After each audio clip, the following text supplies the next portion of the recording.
Olá, aquele abraço. Estamos começando mais uma edição do nosso TV News aqui pela TVI, canal 24.2 da sua operadora TV Cabo no sul da Bahia. Muito obrigado à grande audiência das duas maiores cidades, Itabuna e Ilhéus, as pioneiras na TV por assinatura. Aquele abraço também para você que nos assiste, onde não tem a TV a cabo, mas está aí na rede social. Muito obrigado. A página TVI Oficial no YouTube. Você pode nos assistir, participar, mandar um chat aí, manda falando de onde é que você está assistindo, como é que você está vendo a programação, se você está gostando ou não. Pode mandar mensagens aí pra gente, tá bom? Você também pode assistir pelo Facebook, na página TVI Play Live. Lá no Facebook também encontra outros programas da nossa grade. E se você quiser levar a TVI On Demand com você, onde você quiser, se o seu celular é Android, você pode baixar o nosso aplicativo aí na loja Play Store, hein? Na sua loja de Androids. Lá o nosso aplicativo é TVI Play Brasil, tá certo? Você pode baixar o nosso aplicativo gratuitamente. E no nosso endereço tviplay.com.br você assiste gratuitamente a TVI também ao vivo gravado e você pode ler notícias minuto a minuto atualizadas sobre a Bahia, sua cidade, sua região, também sobre o Brasil, o mundo, né? Notícias da guerra, tudo que você quiser saber sobre política, esportes, está aí, minuto a minuto atualizado através do nosso parceiro Jornal à Tarde, o maior portal de notícias do Norte e Nordeste do Brasil, tá bom? No programa de hoje vamos falar de política internacional, as eleições na Argentina, né? Vamos falar também sobre a sua tecnologia nas urnas. Vamos falar aqui também no programa de hoje sobre a política regional, a política baiana e a política local. E vamos dar uma atualizada na situação da guerra que acontece no Oriente Médio. E essa guerra tem muito a ver com a gente. Eu vou explicar por quê daqui a pouquinho aqui no programa. Tem a ver com todos, né? Daqui a pouquinho eu vou dizer por quê. O programa de hoje também tem notícias factuais, o que aconteceu no final de semana. Vamos falar do futebol. Bahia venceu mais a terceira seguida e está conseguindo se afastar da zona do rebaixamento. O Vitória venceu mais e é líder isolado da Série B. Daqui a pouquinho essas notícias e muito mais aqui no programa. Bom dia, Bárbara Oliveira. Hoje o comércio de Itabuna é fechado, né, Bárbara? Bom dia, Barbosa. Bom dia a você que está acompanhando o programa TVI News. Sim, hoje comemora o Dia dos Comerciários, né? E é feriado, então o comércio aqui é fechado, né? Um dia reservado para que os trabalhadores tenham essa folga. Nós vamos também falar aqui sobre algumas notícias que aconteceram no final de semana, né? Aqui na região, Barbosa, daqui a pouquinho. Ok. Enquanto isso, em Ilhéus tudo normal, né? Hoje, para quem é de Itabuna, está correndo para ir para o litoral. Pode ser que dê praia, né? Vamos conferir o tempo, vamos ver se vai dar praia hoje em Ilhéus, porque você acordou agora, acordou tarde, né? E está querendo ir para o litoral. Então a gente vai conferir aí Canavieiras, Ilhéus, Itacaré, e aí você vai saber se dá praia ou não. Vamos conferir também a nossa capital, Salvador. Vamos lá, Bárbara? Vamos lá. Previsão do tempo para Ilhéus, temperatura mínima 22 graus, máxima 28, com probabilidade de chuva 11%, tempo parcialmente nublado. Para Itabuna, a mínima de 21 graus, máxima de 28, com probabilidade de chuva 13%, tempo parcialmente nublado aqui em Itabuna. Para Borborema, a mínima de 20 graus, máxima de 28, com probabilidade de chuva 20%, tempo parcialmente nublado também. E em Itacaré, fica com a mínima de 23 graus, máxima de 27 e probabilidade de chuva 13%, tempo parcialmente nublado por lá também.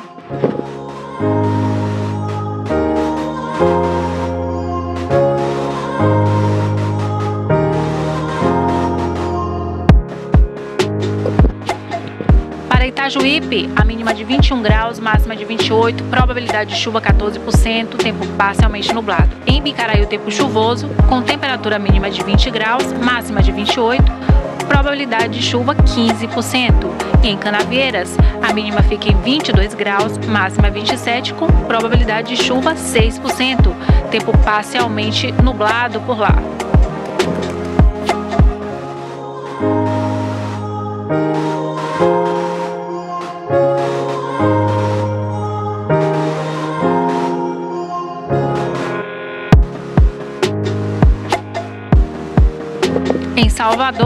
mínima fica em 24 graus, máxima 27, com probabilidade de chuva 75%, tempo chuvoso em Salvador.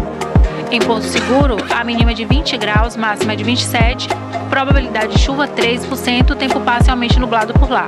E em Vitória da Conquista, a mínima fica em 16 graus, máxima 26 e probabilidade de chuva 20%.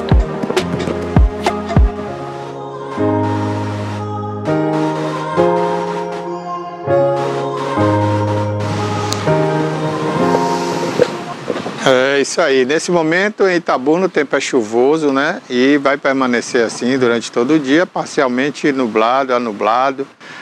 E desde ontem, né? Tá assim na cidade. Bom, gente, olha, o Banco BMG entrou com ação judicial em 2016 contra o município de Itajuípe, condenando a pagar uma dívida aí contraída na gestão daquela época, né? E o juiz Frederico Augusto de Oliveira, em processo de execução da dívida, intimou o município a pagar. O município recorreu, vem recorrendo, mas agora não tem outra saída, né? De acordo com a atual gestão, a ação tem origem na gestão do ex-prefeito Marcos Barreto Dantas, que foi de 2005 a 2012, onde em determinado período os valores do empréstimo, né, com juros, chegaram a valores para o município altíssimos, né, porque o município arrecada pouco, é um município de porte pequeno. E aí, a prefeitura do município agora enfrenta essa possibilidade de uma grave crise financeira. Ele tem até o dia 29 de setembro deste ano, né, teria até o dia 29 de setembro a data para pagar R$ 5.597.615. Essa dívida, conforme determinação judicial, decorre da ação movida, como eu disse, pelo Banco BMG, né, o Banco Mineiro, que, de acordo com a atual gestão, foi contraída lá em 2005 a 2012 para uma questão de empréstimos consignados. Essa questão de empréstimo consignado já deu muito o que falar e muito imbróglio, né, nas prefeituras e câmaras de vereadores do interior. Inclusive, na Câmara Municipal de Itabuna, a gestão, né, daquela época do prefeito Loyola chegou a ser intimada e processada, alguns vereadores, outros estão até hoje em julgamento, a gente não sabe se foram culpados ou inocentados, né? Está na vara da Fazenda Pública, mas o vereador Loyola, que foi presidente da Câmara, chegou a ser preso, né? Foi preso e outros vereadores tiveram aí momentos de pavor, né? Porque a sua casa, as suas contas, tudo foi vasculhado. Só que a Polícia Federal encaminhou naquela época tudo para a Justiça e a Justiça de Itabuna não deu até hoje uma informação, né, sobre essa situação. Teve vereador ali que já foi eleito prefeito, já foi eleito vice-prefeito, vereador de novo, e a gente não sabe o que aconteceu realmente, quem era culpado e quem era inocente, né? Eu sei que deu muito o que falar na oportunidade, e alguns vereadores aí ficaram ameaçados até de irem para a cadeia, né? Então vamos ver, né, se a justiça aí acaba divulgando essas sentenças aí, se são livres ou não, se são culpados ou não, né? Por que tudo aquilo, se não tinha então culpabilidade. Então a gente precisa saber. Com a palavra aí o doutor Ulisses Mainardi, que é o responsável pela vara da Fazenda Pública de Itabuna. A gente fica no aguardo aí, já tem mais de 10 anos que isso ocorreu e a gente não sabe até agora quem foi culpado ou quem é inocente. Bárbara. Para Barbosa, o Fórum Eleitoral de Itabuna será transferido para o antigo escritório da CEPLAC, né, localizado ali na Avenida Juca Leão, né, próximo do Grapiúna Tênis Clube, né. O Ministério da Gestão, que era responsável pelo imóvel, entregou ao Tribunal Regional Eleitoral da Bahia, TRE Bahia, por tempo indeterminado, né? Então, a Secretaria do Patrimônio da União, SPU, vinculada ao Ministério, formalizou a entrega nesta semana com publicação no Diário Oficial da União, né? Informou o jornal. Então, essa área ela tem mais de 7.000 metros quadrados, sendo quase 2.000 de área construída, e o valor do imóvel é estimado em R$ 8.994.975, que agora tarefa da SPU, né, fiscalizar se o prédio terá a destinação prevista para o contrato. Tá onde essa notícia aí, Bárbara? Essa notícia? Tá em blog, é? Sim. Ok. Qual é o blog? É bom divulgar. Pimenta na Muqueca. Tá no Pimenta na Muqueca. Olha, um abraço aí pro pessoal do Pimenta, viu, Davidson. Aquela área ali onde era a CEPLAC, né, foi preterida também, aliás, era pretendida, né, melhor dizendo, pela Secretaria de Saúde, Secretaria de Saúde do município. A doutora Lívia Mendes, numa entrevista aqui, disse que já tinha reivindicado aí a prefeitura para que ela, junto ao governo federal, solicitasse aquela área que estava abandonada, né, cheia de mato, para abrigar ali a Secretaria de Saúde, que hoje paga um aluguel altíssimo aí na cidade. E, no entanto, não sabemos por que a Prefeitura não pleiteou isso junto ao governo federal, já que o prefeito Augusto Castro tem acesso aí a senadores, né, do seu partido e do PT também. E, enfim, agora, né, tá essa notícia aí no Pimenta Blog de que o prédio vai ser destinado aí para... ao Tribunal Eleitoral, né? Tribunal Eleitoral, né, que não construiu um fórum aqui na cidade, precisava realmente de um local decente para atender a população, né, porque estava ali num cartório na beira-rio, né, atendendo mal as pessoas que chegavam ali. Então agora vai ter uma área digna aí para atender. Eu achava, né, que o cartório eleitoral deveria se deslocar lá para o fórum, ou próximo ali ao fórum, né, porque ficar tudo num lugar só. Toda a justiça num local só, né? E tem área ali para ser construída ali um fórum eleitoral. Mas, enfim, dos males o menor, né? Pelo menos agora a gente vai ter uma justiça eleitoral com um fórum próprio ali na rua Manuel Leão, ali perto do Grapiúna Tênis Clube, né? Avenida Juca Leão, sim. Avenida Juca Leão. Manuel Leão, eu falei Manuel Leão, mas é Juca Leão, aquela rua do Grapiúna ali, né? E a gente fica muito satisfeito em saber que agora acaba aí o tormento dos eleitores da cidade que ficavam ali na chuva, no sol, né, para renovar títulos ou tirar o primeiro título. Era uma confusão. Menos mal aí, né? Mais um fórum aí para Itabuna. Bom, Bárbara, daqui a pouquinho a gente vai falar um pouco aí sobre a guerra, né? A gente está aguardando aí o contato com o mestre Roberto José, que é o nosso comentarista geopolítico, e daqui a pouquinho a gente vai dar essa atualizada aí na guerra lá do Oriente Médio. Mas enquanto isso, já que falamos aí de notícia internacional, eu queria falar sobre as eleições na Argentina. Lá, recentemente, né, um candidato da direita, que é deputado, é tido como um maluco, né, porque ele se apresenta com a motosserra, cabelo todo por pentear, todo louco, né, criticando todo mundo, criticou, esculhambou inclusive o Papa, que é argentino. Ele estava liderando as pesquisas e tudo indicava uma vitória em primeiro turno. Só que depois dessa esculachada que ele deu no Papa Francisco, que é seu conterrâneo, parece que houve uma rejeição aí por parte dos católicos argentinos e ele acabou não ganhando em primeiro turno. Quem ganhou em primeiro turno, né, para surpresa aí de todos, foi o atual ministro da Economia argentina. Olha, um país que tem uma inflação de 1000% ao ano e o ministro da Economia ganha no primeiro turno é inacreditável, né? É sinal de que, gente, que esse fenômeno político que ocorre no Brasil e em outros países, né, está ocorrendo também na Argentina. Ou seja, o eleitor não está escolhendo o candidato que pode ser melhor para seu país, que pode melhorar a situação do seu país. Ele está escolhendo por questões ideológicas, né? Aquelas questões que eu acho menores, aquelas questões pequenas, que você tem que pensar na grandeza do seu país, na sua pátria. E quando você escolhe um indivíduo para lhe comandar seu país ali durante 4 anos, você está assinando embaixo que quer aquela pessoa porque acreditou na proposta dele. Ora, qual é a proposta do atual ministro da Economia lá, o Massa? É continuar a economia como está, porque foram 4 anos, né, ele mexendo ali na economia do país e nada deu certo. Ora, se não deu certo em 4 anos, por que vai dar mais 4 anos para ele, né? Então é complicado. Agora, do outro lado, o que é que nós temos lá na Argentina?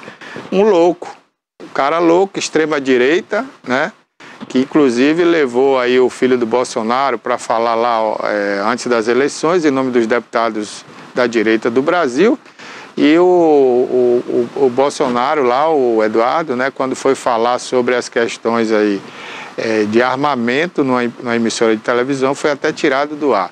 Enfim, cada país com sua cultura, né, com sua maneira de ser, e eu não vejo por que os deputados e senadores do Brasil, da direita, iriam fazer campanha na Argentina. Como também não vejo por que o PT do Brasil também tão empenhado em ajudar esse presidente lá, o candidato a presidente, o atual ministro da Economia.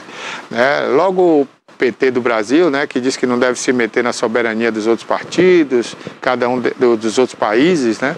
Inclusive chegou a dizer que a Venezuela não é uma ditadura, que é uma narrativa. Então acho que a gente não tem que se meter nos outros países.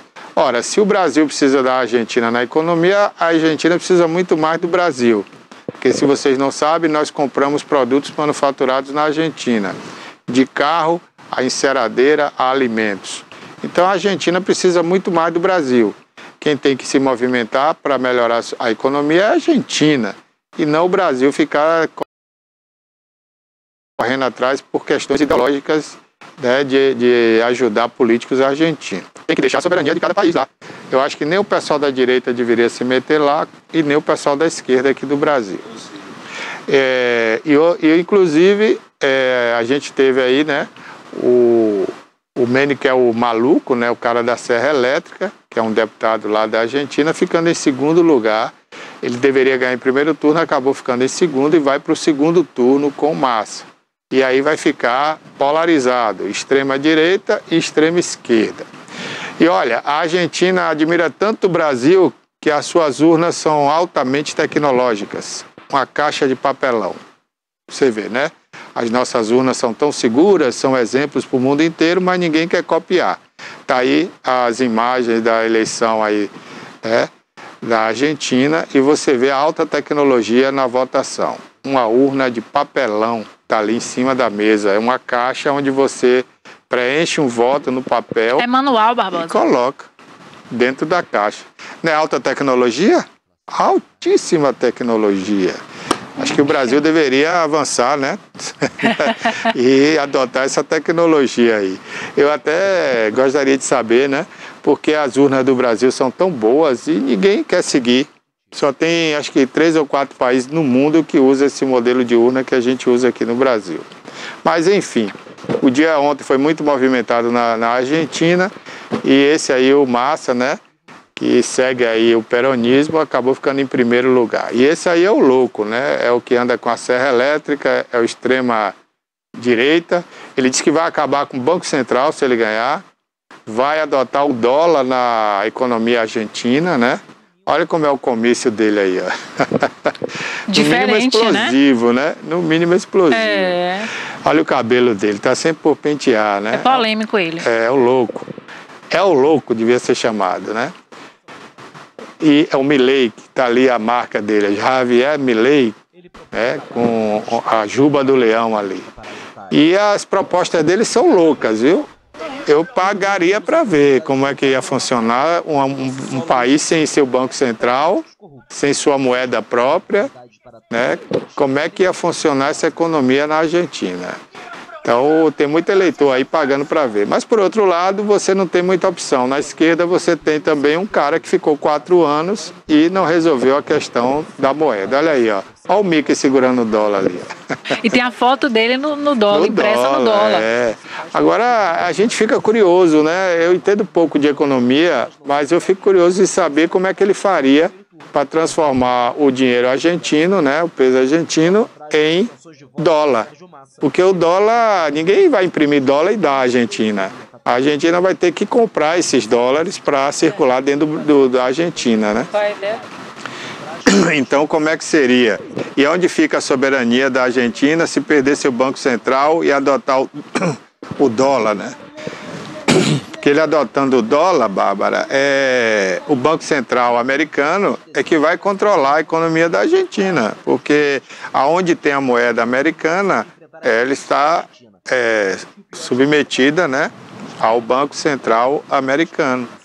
Então, saber como é que vai funcionar isso aí. a gente precisa saber, né? Eu pagaria para ver, né? Pelo menos seria uma experiência nova em um país aqui da América do Sul e a gente ia ver se ia dar certo ou não, né?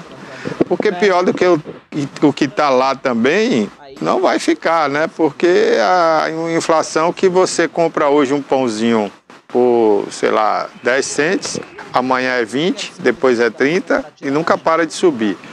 Então, eu acho que pior do que esse jeito aí não dá. Tem que zerar lá realmente a economia e começar do zero. Agora, se o dólar vai ser a solução também, não dá para saber.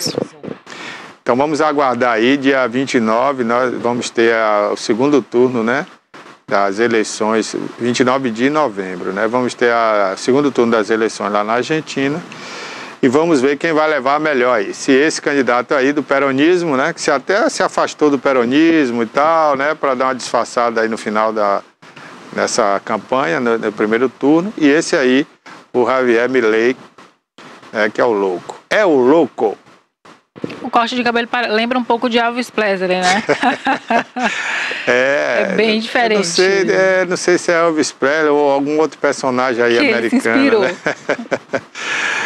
Mas é o louco argentino, né?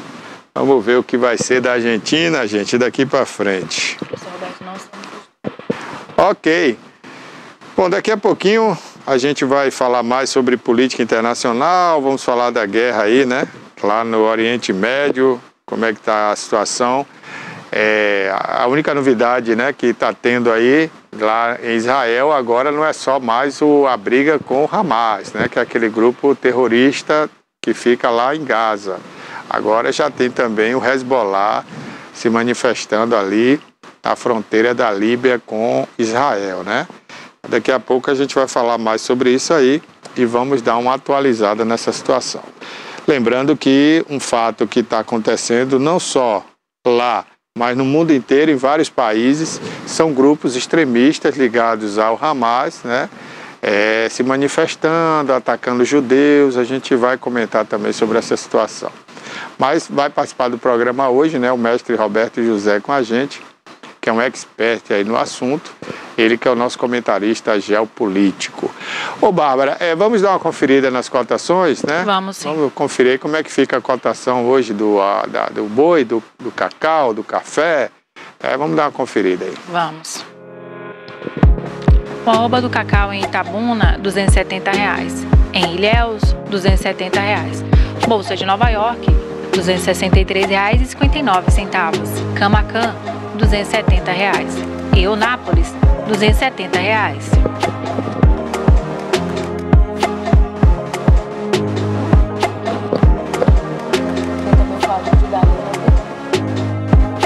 O arroba do boi 15 quilos em Feira de Santana, R$ 220. Itapetinga, R$ 200. Teixeira de Freitas, R$ 195. Salvador, R$ 225. E Eunápolis, R$ 197,50.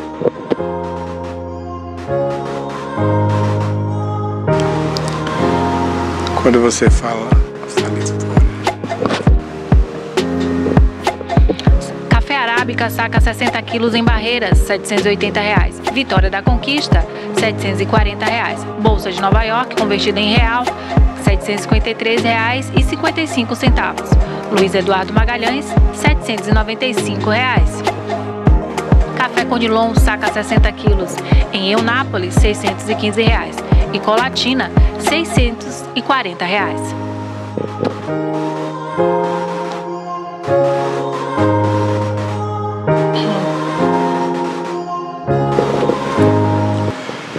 Olha, gente, o professor Marcelo, né, tá lembrando aí que hoje teve o aulão já pela manhã, o aulão de Outubro Rosa, e hoje é dia da pedalada rosa, né? Então vá lá na Beira Rio, se você não foi ainda, já está acontecendo, né?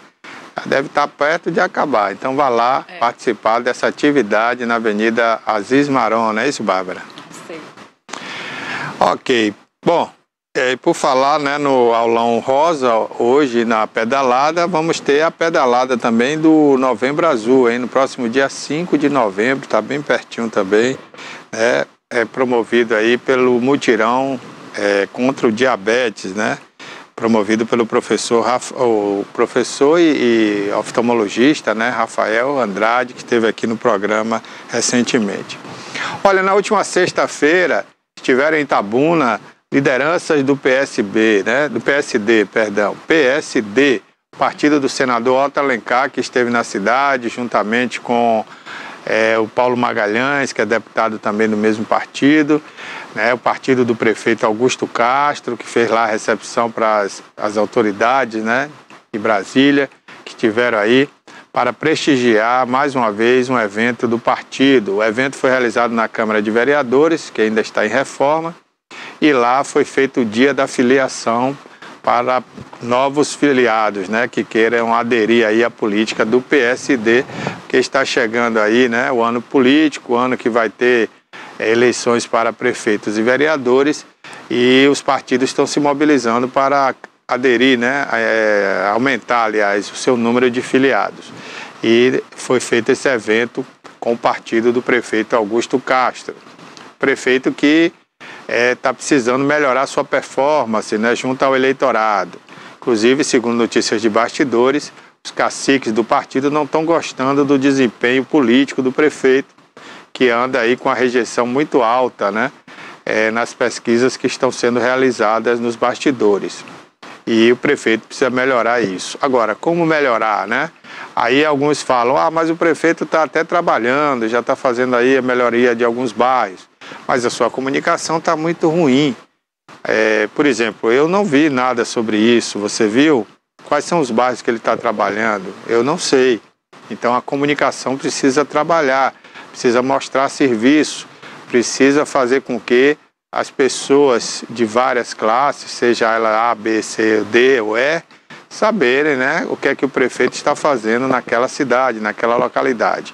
Isso é um pecado capital que alguns líderes políticos, né, algumas lideranças cometem. Não sabem agilizar aí comunicação no seu governo. Nós tivemos isso também nos 2 mandatos do prefeito de Ilhéus, o Mário Alexandre, continua, até agora está terminando o mandato e continua fraquíssimo, né, a comunicação de Ilhéus, muito pouco se comunica e se comunica muito mal. E se não fosse as verbas colocadas pelo governo do estado em grandes obras estruturantes no município de Ilhéus, o Mário Alexandre com certeza não teria se reelegido, né? E a sua esposa não teria sido eleita deputada. Então tudo isso não foi mérito do Marão, foi mérito da política de governo, de estado, do governador Rui Costa, que trabalhou muito por Ilhéus, e a população, de certa forma, soube reconhecer e acabou reelegendo o prefeito a pedido aí, né, do governo do estado. Não sei qual será o futuro político do Mário Alexandre. Tudo indica que ele deve querer sair candidato a deputado nas próximas eleições, né, para deputado federal. E a gente fica aí a esperar, né, o que vai acontecer. Se a região lhe der esse voto, talvez até ele seja eleito. Mas eu não acredito que Ilhéus dê uma boa votação ao Mário Alexandre, que nesses últimos anos aqui tem abandonado Ilhéus. Ilhéus está abandonada, é uma cidade que está suja, mal cuidada, poucas obras do município, né? Como eu disse, as únicas obras que tivemos em Ilhéus foram obras feitas pelo governo do estado. E lembrando que o Mário Alexandre é do mesmo partido do Otto Alencar, né? Inclusive a deputada Soane, que é a esposa do Mário Alexandre, esteve com o deputado Paulo Magalhães e com o senador Otto Alencar em Itabuna. Eles pertencem também a esse mesmo partido, PSD. Na oportunidade se falou muito também, né, nas próximas eleições. E está decidido, claro, a federação continua, o PT não vai ter candidato próprio, vai apoiar a candidatura do atual prefeito Augusto Castro. Então isso está definido. E daqui a pouco a gente vai falar mais sobre essa política local, vamos falar também sobre uma conferência de cultura que teve em Itabuna, e dessa conferência saiu uma nota de repúdio, a gente vai falar disso daqui a pouquinho. Mas agora, Bárbara, vamos com a nossa querida Dalila, né? Dalila Reis, que tem o seu quadro aqui, né? 10%, e hoje vai falar de um tema importante, ela que esteve presente, né? No evento que teve no Centro de Cultura Adonias Filho, um evento promovido pela Ampesba para os micro e pequenos empresários. e também ela lançou seu livro semana passada, Bárbara. Olha que legal. Vamos lá, com a Dalila.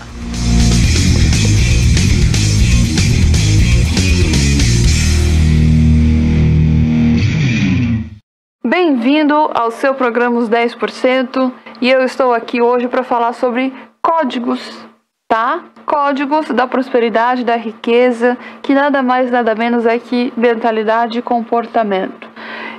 Às vezes a gente acha que para a gente alcançar grandes resultados é necessário coisas extraordinárias, mirabolosas e dificílimas. Mas às vezes um detalhezinho equalizado a gente consegue aí os resultados que nós queremos.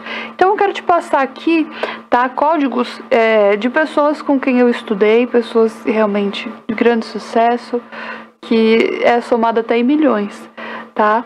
Que é a forma de pensar, é a forma de agir que faz totalmente diferença. Onde a gente aí traz algumas siglas que são AMEB, ok?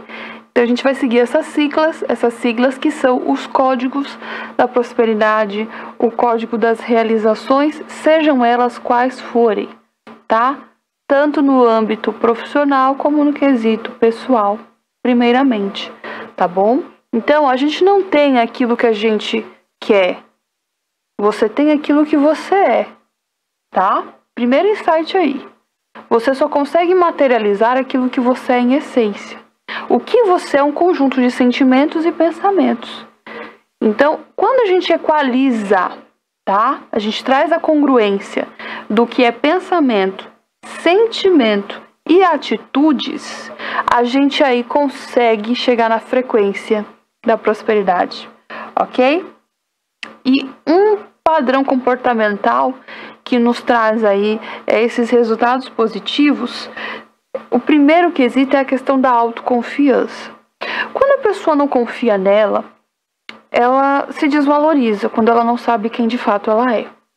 E a gente tem encontrado muitas pessoas perdidas na vida e em sua essência. A falta, de confiança e insegurança, a gente consegue enxergar de longe. A gente sente o faro, tá? O cheiro de longe de pessoas inseguras. Se você precisa conquistar um amor, se você precisa conquistar um negócio, se você precisa ir de qualquer coisa que seja, você precisa ser uma pessoa que passe segurança para convencer o outro que de fato você aí tem razão no que pede, no que sugere, tá? Então, a falta de confiança está alinhada à insegurança, ok? E toda insegurança é fruto de falta de conhecimento. Toda insegurança, anota isso, toda insegurança é falta de algum conhecimento.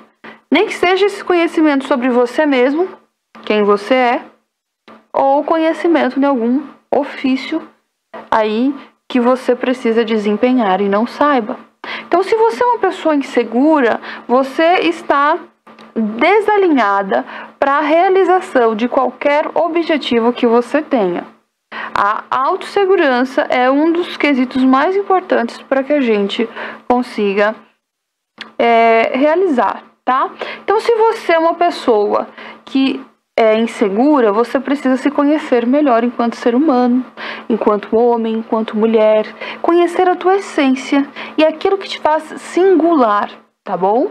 Então, se você for uma pessoa insegura, está lhe faltando conhecimento de quem tu é, tá? De você mesmo, das tuas qualidades, dos teus valores que te diferenciam das pessoas, nem melhor e nem pior, mas você.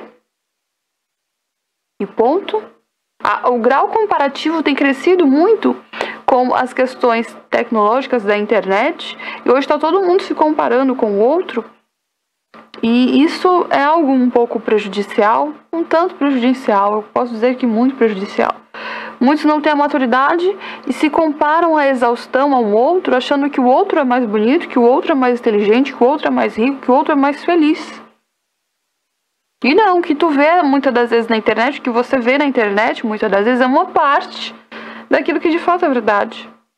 Então é necessário uma maturidade, um filtro, para que você não se contamine com essa comparação muito injusta, muitas das vezes, que a gente acaba se fazendo, tá bom? Isso gera nas pessoas cada vez mais insegurança. E como aumentar, então, a tua autoconfiança? Se a confiança é um quesito importantíssimo para conquistas, tá? Extraordinárias, conquistas maravilhosas. Então, querido, querida, deixa eu te falar.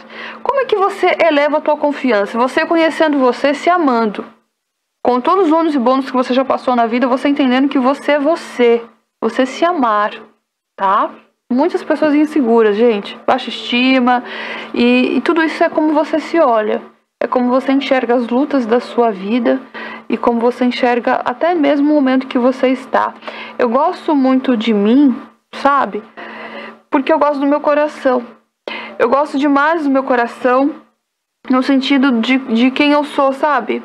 No sentido de como eu encaro os problemas, e como eu gosto de ajudar as pessoas, e como eu sou muito esforçada, e como eu corro atrás daquilo que eu quero, sabe? E quando você passa a gostar de você, todo o resto não importa. Você está com você, de mãos dadas, com você até o final, sabe? E eu acho que é uma característica que todos nós precisamos, e é claro que a gente vai construindo isso ao longo do tempo. É você ser mais você, sem se comparar com ninguém, pela tua essência do bem. Porque pra você ganhar, você não precisa fazer o outro perder, porque você sabe perdoar, porque você encara, porque você tem caráter, porque você honra com a tua palavra. Nossa, eu me amo muito por causa disso, sabe? Porque eu honro a minha palavra, porque eu não me vendo pra nenhum ganho, por mentira, por qualquer coisa que não seja de acordo com aquilo que eu acredito como valor. E eu fui me construindo, e hoje eu me considero uma pessoa muito autoconfiante pela minha essência, pelo que eu estudo, pelo que eu pratico, pelo que eu corro e realizo. E eu acredito que o melhor conhecimento é aquele que você desenvolve de você mesmo. Então, conhece a ti mesmo, já dizia, né, o grande filósofo. Então, busque conhecer você na sua essência e esteja de mão dadas com você até o final. Mas uma das coisas também que pode elevar a tua autoconfiança, além de você sempre buscar conhecimento, tá? Você precisa ser uma pessoa que esteja em constante aprendizado, que domine, tá? Mas que não só tenha conhecimento, que haja, tá? Que haja como alguém que sabe o que é necessário.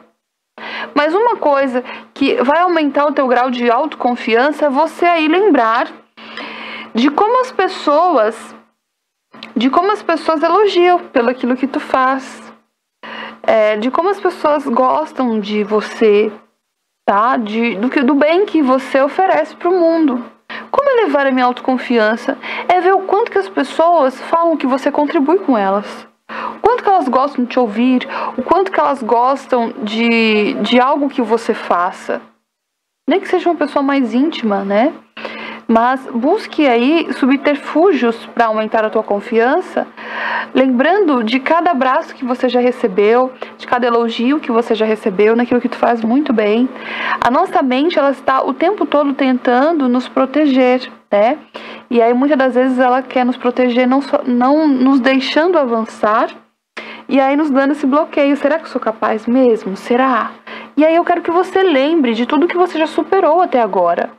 Se você está aqui comigo agora, você de fato superou muito perrengue. Você superou muitas coisas. E é a gente focar e lembrar do que a gente já venceu no passado que nos dá uma segurança para nós conseguirmos avançar e conquistar o futuro. E viver com muita segurança no presente, que não existe nada que você aí não possa resolver. Eu me lembro uma vez que eu tinha perdido um avião. Eu perdi um avião, o erro foi totalmente meu, tá? E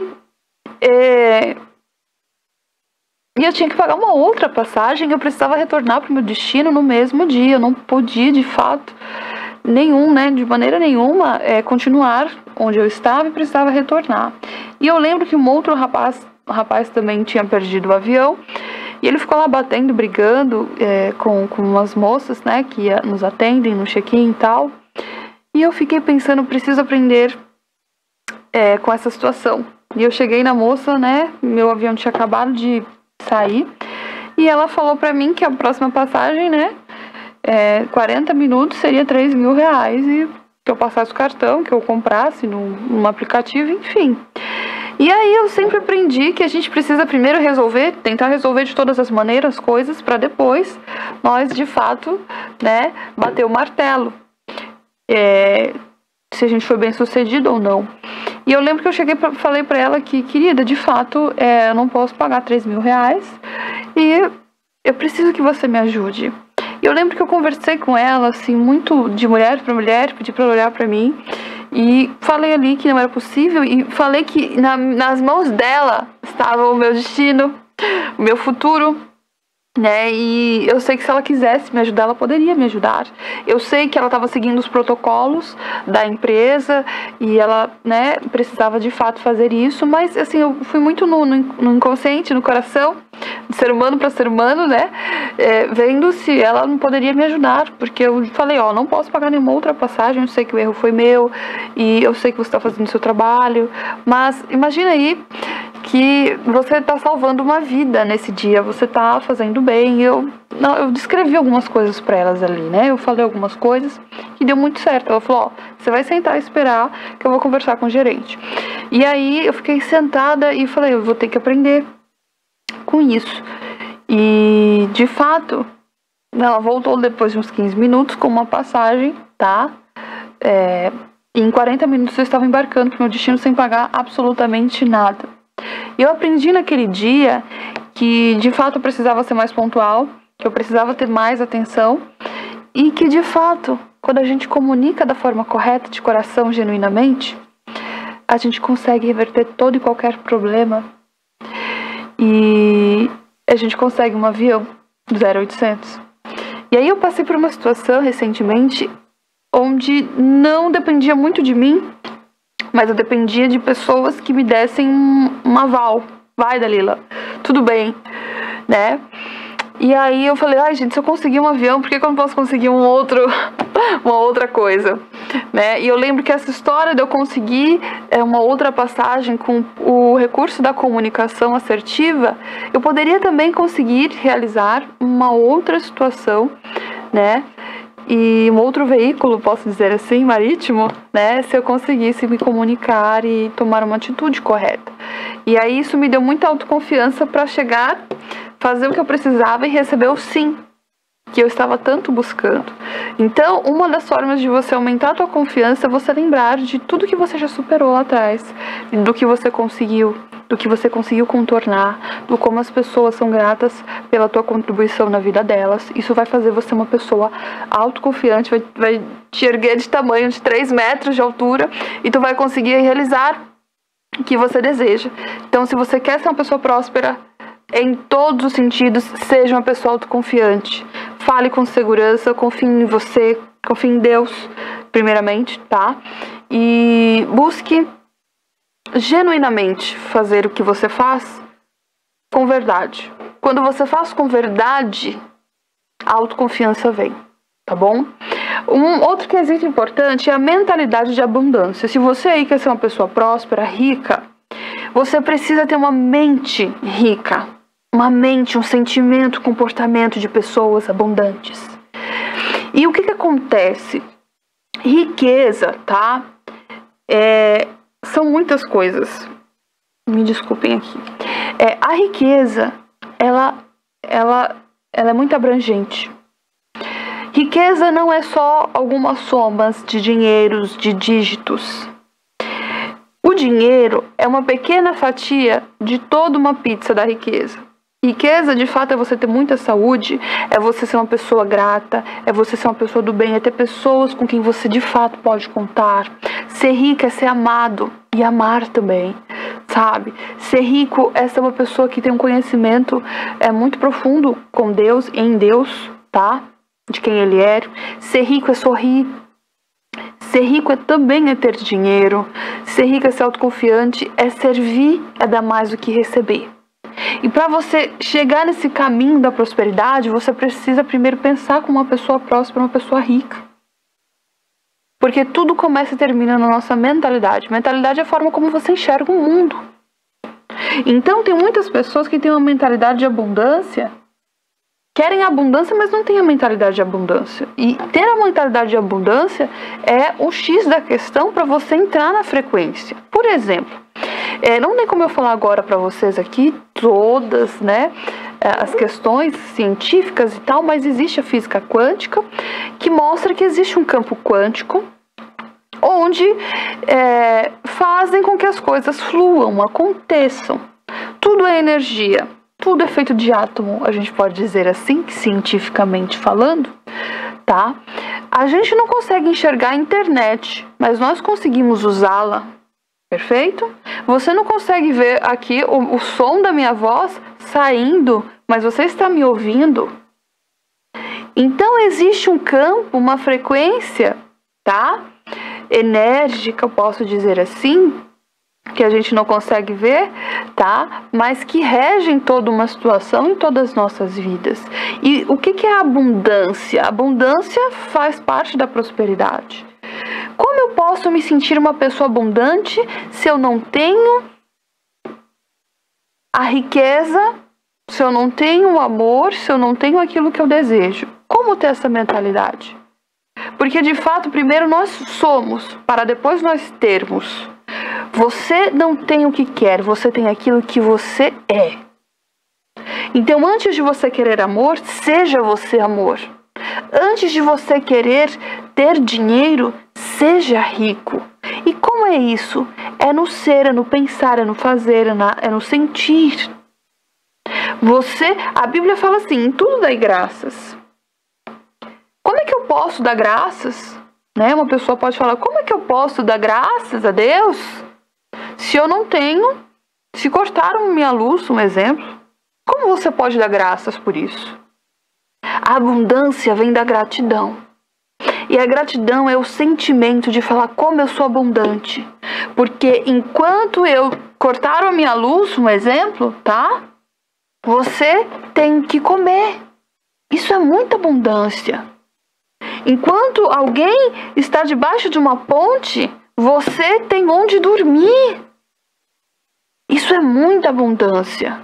Enquanto você aí não tem o amor que você deseja por algum motivo, você aí tem onde dormir, você tem família, você tem trabalho, isso é muita abundância. Essa gratidão, esse sentimento, essa forma de ver, traz para você mais do que você já tem. Porque nós só temos mais do que somos e do que oferecemos.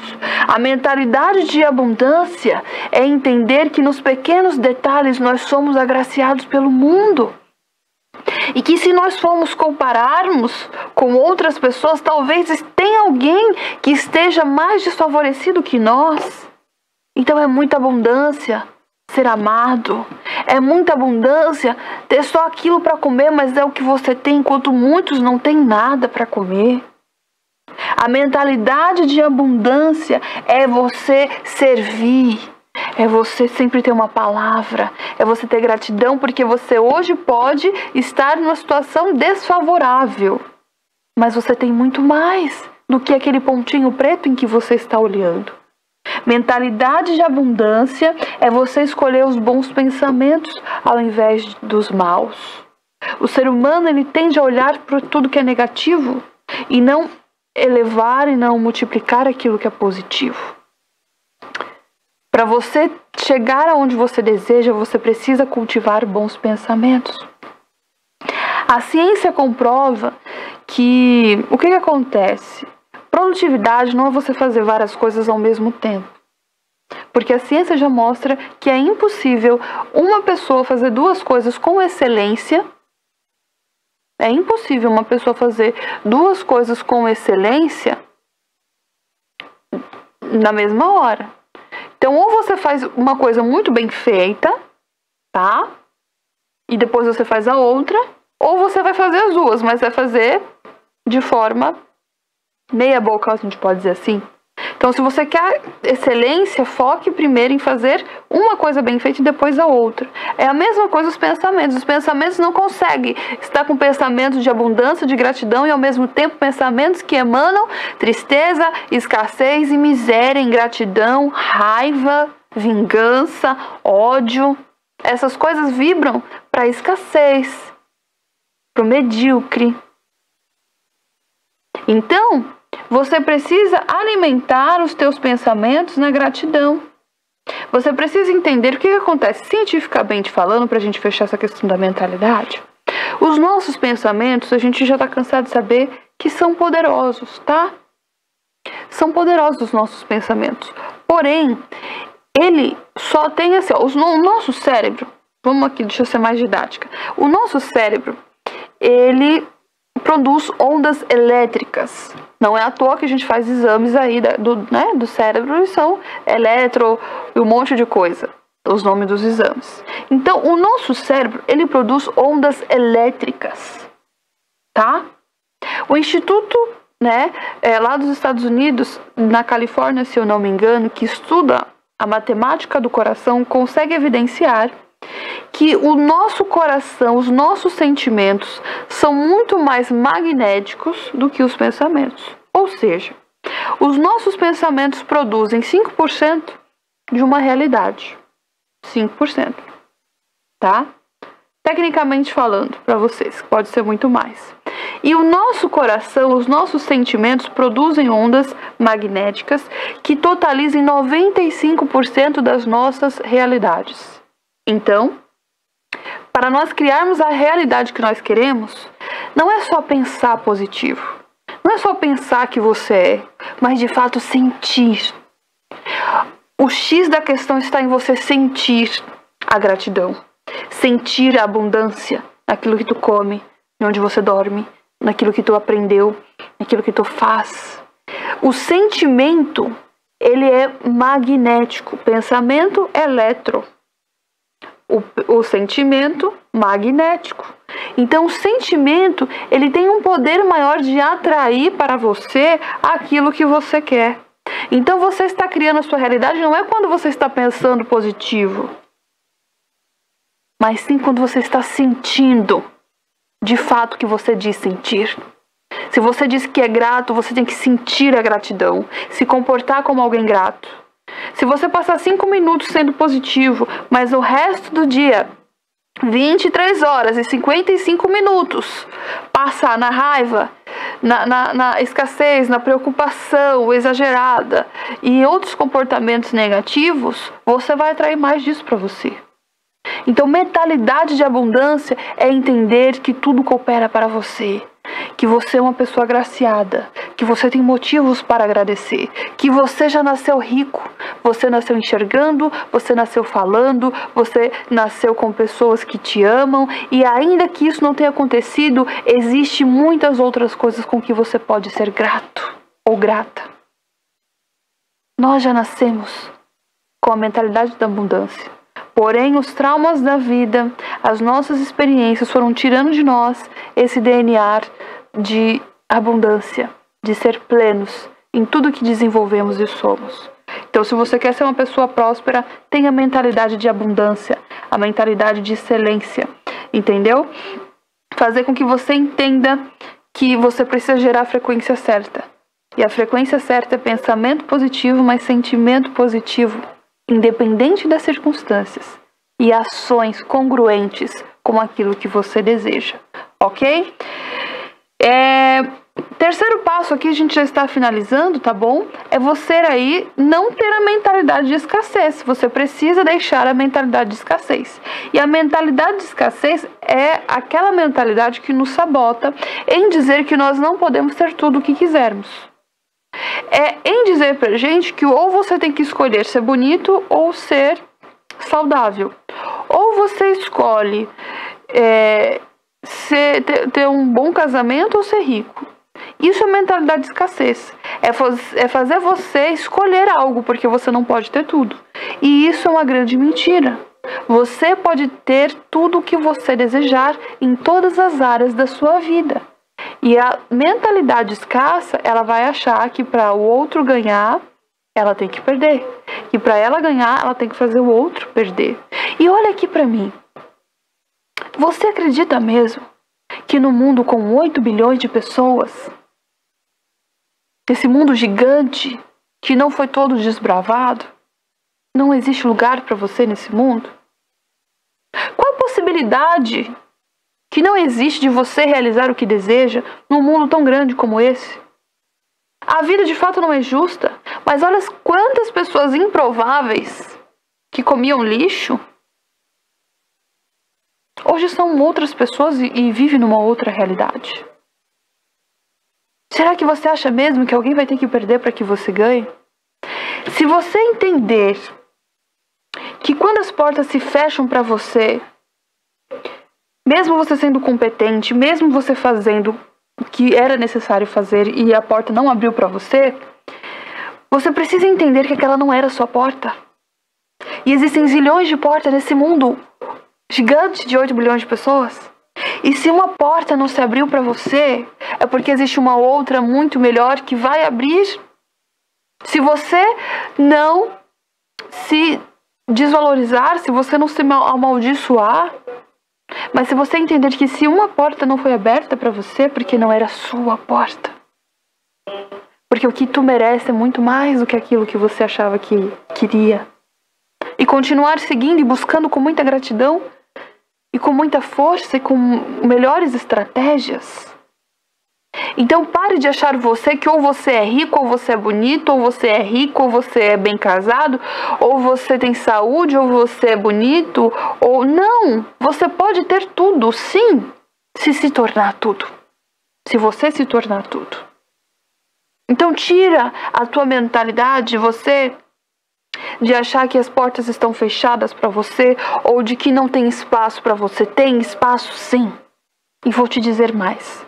Tá faltando gente para ocupar esses espaços. Tá ocupando pessoas que ocupem esses espaços e essas oportunidades no mundo. Então, deleta a mentalidade de escassez e substitua a lamentação pela gratidão. Tem um texto de Ellen White, uma escritora norte-americana que eu gosto muito, que diz que nós somos transformados pela contemplação. No que você se contempla, no que você se demora contemplando, você se tornará igual. Se você se demora olhando para todas as boas coisas, isso tende a se realizar em você, se materializar em você. Mas se você foca os teus olhos em algo que não seja bom, tudo isso também se tornará você.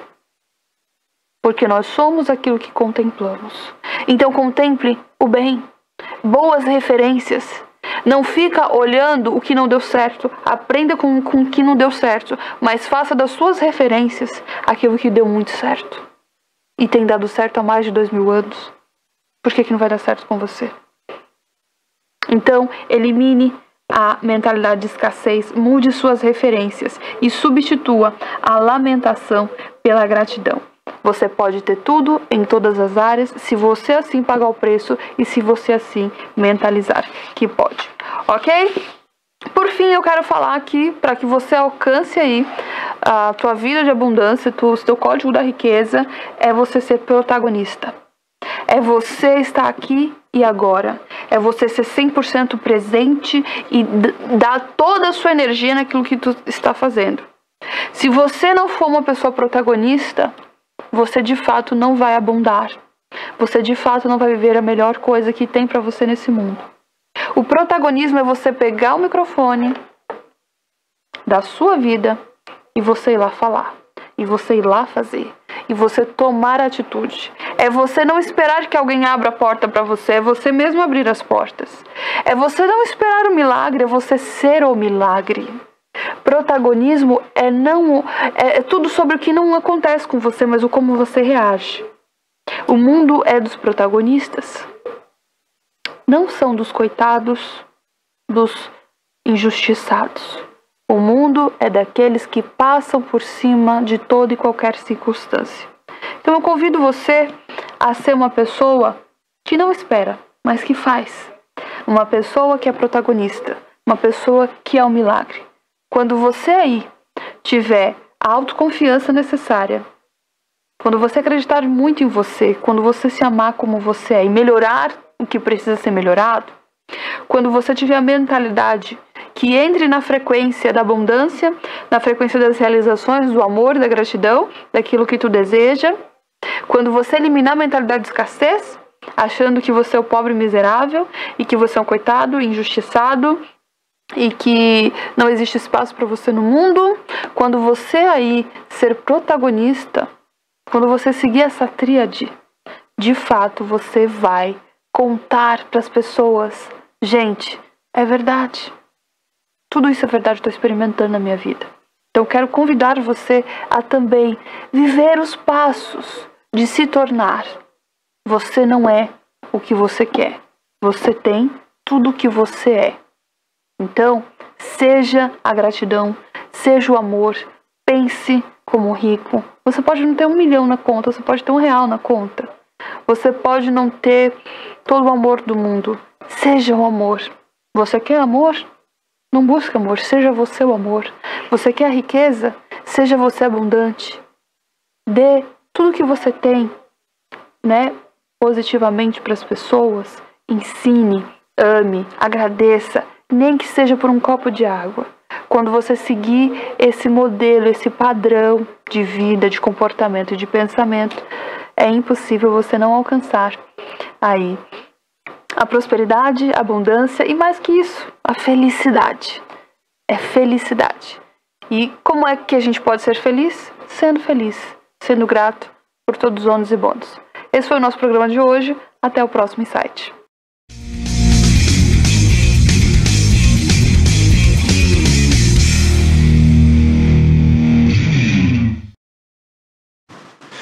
Ok, Dalila, um grande abraço para você, parabéns, a grande Dalila, agora também escritora, né, lançou seu livro aí, em breve a gente vai mostrar aqui o livro da Dalila Reis, do quadro 10% aqui do programa, tá bom? E, como eu disse no início, parabéns aí à Ampesba, né, que realizou um evento bacana para o micro e pequeno empresário aí do sul da Bahia. Parabéns. Olha, gente, daqui a pouquinho a gente vai falar aí, eu achei que o evento Rosa, né, hoje, a pedalada era hoje, não, já aconteceu e o professor Marcelo daqui a pouco vai falar pra gente aí como é que foi, tá bom?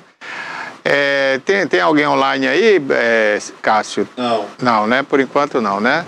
Então daqui a pouquinho a gente vai conversar aqui com o ouvinte, com o telespectador, vamos botar no ar. Tem a dona Cleide que quer participar, ela está lá no Maranhão, vai participar com a gente daqui a pouquinho. E já o mestre Roberto José, também o nosso comentarista geopolítico, vai dar uma atualizada na situação da guerra e vamos falar também sobre a violência aqui na Bahia, como é que anda essa situação, né? A polícia ontem apreendeu aí muitas armas, muitas munições na Grande Salvador, ali na região metropolitana. A gente vai dar uma atualizada nessa situação com o especialista em segurança pública, né, o mestre Roberto José, e também comentarista geopolítico aqui do programa. Mas agora vamos conferir aí o futebol, vamos falar como foi a rodada do Campeonato Brasileiro para a dupla Bavi principalmente, né? Marcelo já está online?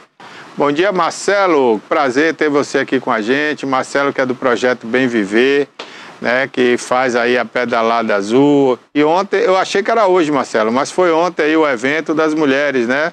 O Outubro Rosa, né? Teve um café da manhã. Inclusive, quando o Marcelo falar aí, vamos mostrar as imagens aí de como foi ontem. Bom dia, Marcelo, obrigado por ter vindo aqui ao programa. Bom dia, Barbosinha, bom dia, espectadoras da TVI, né? Foi ontem, foi um lindo passeio, mesmo com chuva, né? O povo foi para a rua, foi a turma do Bem Viver, foi a turma da Pedalada Rosa, os ciclistas, o grupo de ciclismo de Itabuna. Então foi um evento muito bonito, um evento de união da turma da aula de ginástica com a pedalada, todo mundo contra o câncer de mama, não é isso? Vamos mostrar aqui, a gente vai ilustrando aí esse papo aí, né, seu, relatando aí. Teve um café da manhã, inclusive, muito bonito ontem, né? Eu gostaria, Cássio, que você fosse mostrando essas imagens aí. Isso, divide a tela aí com o Marcelo, que aí ele vai narrando o que aconteceu aí. Fala aí, Marcelo. Ontem começamos com um belo café da manhã, muitas frutas, né, água mineral para hidratar todo mundo. E depois a gente começou com um belo alongamento, todo mundo fez o alongamento. Depois do alongamento, a gente faz a confraternização entre os dois grupos. E aí depois eu liberei a turma para pedalada e ficou o grupo do Bem Viver na praça fazendo aula de ginástica. Eu coloquei marchinhas de carnaval para relembrar aqueles velhos tempos. Então a turma ficou animada, 2h30 esperando a turma do pedal voltar. Mas a praça sempre cheia, sempre rosa e sempre animada, com o projeto Bem Viver também. Ok, Marcelo. Ô Marcelo, vamos falar um pouco então, já que ele está falando desse evento de ontem, né, e você organiza aí não só esse evento, mas a Pedalada Azul também, né, aquela praça que você faz também, daquela aula azul aí, você falar um pouco do próximo dia 5, né, enquanto a gente vai mostrando as imagens aqui. Isso, Barbosa, não terminamos o mês de outubro ainda, né, mas já estamos com a cabeça agora no Novembro Azul, né? E no dia 5 aqui, a gente está saindo da camisa rosa, não é isso? Que foi a pedalada ontem, quem está com a camisa aqui, ó. E agora já estamos pensando, né, no Novembro Azul. Já vamos a partir de quarta-feira vestir azul. Não terminou o mês ainda, mas como esse ano, a gente vai começar o Novembro Azul no dia 5, que vai ter uma grande pedalada azul, que é a maior pedalada da região daqui da Bahia. E a gente também vai ter o aulão azul junto. Esse ano a gente vai unir a pedalada com o aulão. Então vai unir todos os grupos esse ano. Vai ter zumba, vai ter forró, vai ter ginástica, vai ter alongamento. Vai ser uma aula bem divertida. E com a turma do pedal esse ano também. Então vai ser no dia 5 de novembro, às 6 horas da manhã. A gente vai ter uma cidade agora de azul. Ok. Ô Marcelo, fala um pouquinho desse projeto aí, Bem Viver, né? Bem Viver, que já foi a marca aqui do programa, que o Miguel Lima também fazia aqui na TV. Como é que é esse projeto aí, Bem Viver? Isso, Barbosa. Dia 13 de janeiro, vamos completar 14 anos de projeto. 14 anos, eu sempre digo, não são 14 dias, não é isso? Então, começou com o professor Miguel Lima, com o marketing de Gustavo Suzar. Eu estava no projeto também desde o início, né, porque eu fazia parte da equipe de Miguel. E começou para a gente orientar as pessoas na Beira-Rio, porque muita gente estava andando na Beira-Rio e fazendo corrida, caminhada, corrida, sem orientação nenhuma. Aí Miguel pensou em fazer o quê? A gente já fez tanta coisa pela cidade dentro de uma academia, porque a gente não vai fazer fora da academia, ajudar a população a ter orientação, pelo menos. Estava tendo alguns óbitos também, de pessoas que estavam fazendo caminhada e correndo, passando mal. Muita gente ia sem se alimentar. 90% que eu aferi a pressão arterial da turma, a gente fazia uma entrevistazinha na hora da aferição da pressão arterial, e a turma não se alimentava. 99% das pessoas iam de manhã cedo para andar, fazer caminhada em jejum. Isso é um perigo. Você pode abaixar sua glicemia e pode ter até um desmaio. Antigamente a gente tinha muito isso. Algumas pessoas passavam mal na Beira-Rio fazendo caminhada, tinha aquela sensação de tontura. A primeira coisa que as pessoas faziam, levava lá no nosso posto, que a gente tinha uma tenda, hoje a gente tem a tenda de novo. Então levava até as ações para depois levar no posto de saúde se precisasse. Então, a gente orientou muito isso. Mas, depois de um tempo, vimos que a gente podia começar também a fazer uma aula de ginástica para as pessoas que não tinham condições de pagar uma academia. Então, aí veio a ginástica na praça também, que Miguel já fazia nas barracas de praia no verão e tudo. Então, por que não unir a orientação com a ginástica na praça? E aí começamos a fazer essa ginástica na praça. E depois começaram a vir alguns clubes de corrida, e nosso objetivo não era formar atletas de corrida. Por isso que o nome não é clube de corrida, era clínica de corrida. Aí são algumas imagens aí de algumas aulas nossas, né? Segunda, quarta, sexta, às 6 horas da manhã aí. É uma turma bem animada. Eu não digo mais que é um projeto, é uma família Bem Viver. Então, aí eu tirei o nome clínica de corrida, porque já não estava mais a nossa cara. A nossa cara é o quê? O projeto Bem Viver, que era até o programa de Miguel Lima aí, na TVI, não é isso? Então fizemos esse projeto, mudamos nossa marca, estou até com a camisa aqui, e botamos o nome Bem Viver, que é um projeto para a turma ter uma qualidade de vida. Quantas pessoas chegavam até a mim, professor, você disse que a terceira idade é uma idade boa, uma idade bem viver, uma idade bonita, uma idade boa de ser vivida. Eu falei assim, não, eu sinto dor, eu tenho pressão alta, Aí eu pergunto logo, você faz alguma coisa para não sentir? Você faz alguma coisa para combater isso?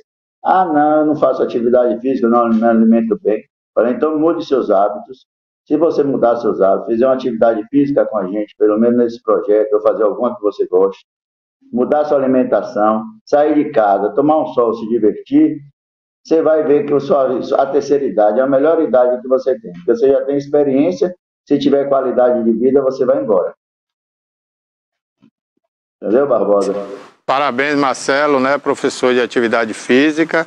Ô Marcelo, fora esse projeto, você continua com a academia? Onde é seu endereço? Fala, faz um merchan aí, vai. Eu dou aula de natação, a gente tem equipe de mergulho, adoro agora mesmo eu vou fazer o projeto Bem Viver Aquático, né? Vou levar uma turma para a gente fazer um aulão de hidroginástica e a gente vai ampliar também o nosso projeto da praça, a gente vai levar até o Clube SEAC, o Clube SEAC está esperando por todos vocês, o clube está sendo renovado, o clube mudito, né? No centro da cidade. Então eu dou aula de lá, de natação, hidroginástica, a gente faz um trabalho bem legal lá no Clube SEAC também. E também eu sou personal trainer, né? Então eu trabalho com essa terceira idade, eu sou personal da terceira idade, que é o público que eu mais gosto de trabalhar, o público que muita gente esquece. Tem um ditado que o povo diz que quando a gente chega na terceira idade, as pessoas esquecem, né? Órgão público, órgão privado, até a própria família, pega aquele quartozinho do fundo e coloca a vovozinha ali, no quarto do fundo, aí o povo diz que cheirando a xixi, né, porque tem aqueles problemas de saúde, mas é uma idade que se você der carinho, você recebe o carinho 10 vezes mais. Então vamos olhar com o coração aberto, todo mundo que quiser viver um pouco mais vai chegar na terceira idade. Então pensem que vocês podem estar na terceira idade e você não tem um abraço, um carinho, ouvir. Qual é a melhor coisa que você precisa, a terceira idade precisa? É você pegar e dar seu ouvido, deixa as pessoas falarem, deixa elas falarem um pouquinho. De vez em quando elas falam 2, 3 vezes a mesma coisa. Aí você deixa, releva. Aí pelo menos ela está se sentindo ouvida, pelo menos ela está se sentindo importante.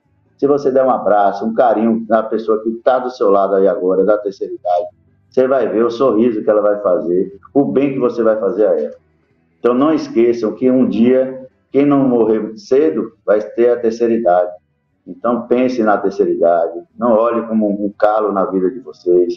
Quem tiver uma pessoa idosa dentro de casa que não possa andar, dê carinho a ela. Porque o projeto Bem Viver é para isso, é para dar autonomia para a terceira idade, não precisar de ninguém botar uma camisa, levantar de um vaso sanitário, levantar de uma cama, botar um tênis, amarrar um cadastro. O projeto Bem Viver é para isso. Eu tenho uma senhorinha de 96 anos de idade, que ontem, 7 horas da manhã, a gente começou a aula, 10h30, eu tive que desligar o som porque ela não parava de dançar e ser feliz. Então, a terceira idade é uma idade linda para ser vivida. A gente tem um projeto, Barbosa, Bem Viver na Estrada. É o projeto que eu fiz. A gente está no 7º, agora a gente vai para Porto Seguro ano que vem. Eu faço um ano de antecedência de pagamento, só para pagar os custos. E a gente fomos para Canavieiras, foi lindo Canavieiras. Eu vou marcar um dia aí para você mandar as imagens de Canavieiras. Ela disseram, Marcelo, eu estou no céu. Marcelo, que coisa, um final de semana, como eu estou mudado. Em 2 dias, viu, Barbosa? A gente sai daqui sábado, 6 horas da manhã, chega 5 horas da tarde no domingo, mas muda a vida delas. Elas passam, eu boto 4 pessoas no mesmo quarto, de vez em quando eu boto pessoas que são diferentes. A diferença, quando une, é muito legal, entendeu? Então elas saem com novas, tem uma que foi para lá, não conhecia ninguém. Eu fui com 50 alunas agora para a Pousada Patife, lá em Canavieiras, e ela não conhecia ninguém. Quando ela voltou, Marcelo, já tem mais 49 amigos. 48, né? Porque você já conhecia. Então ela já pegou o zap de outras amigas, já está combinando para fazer um lanche em casa, que gosta de fazer aquele lanchinho das 5 horas da tarde, um bolinho com café. Então, o objetivo da gente é isso, é tirar nossas pessoas de casa e unir e botar elas para sentir útil na sociedade, porque a sociedade começa a rejeitar, começa a escantear as pessoas mais...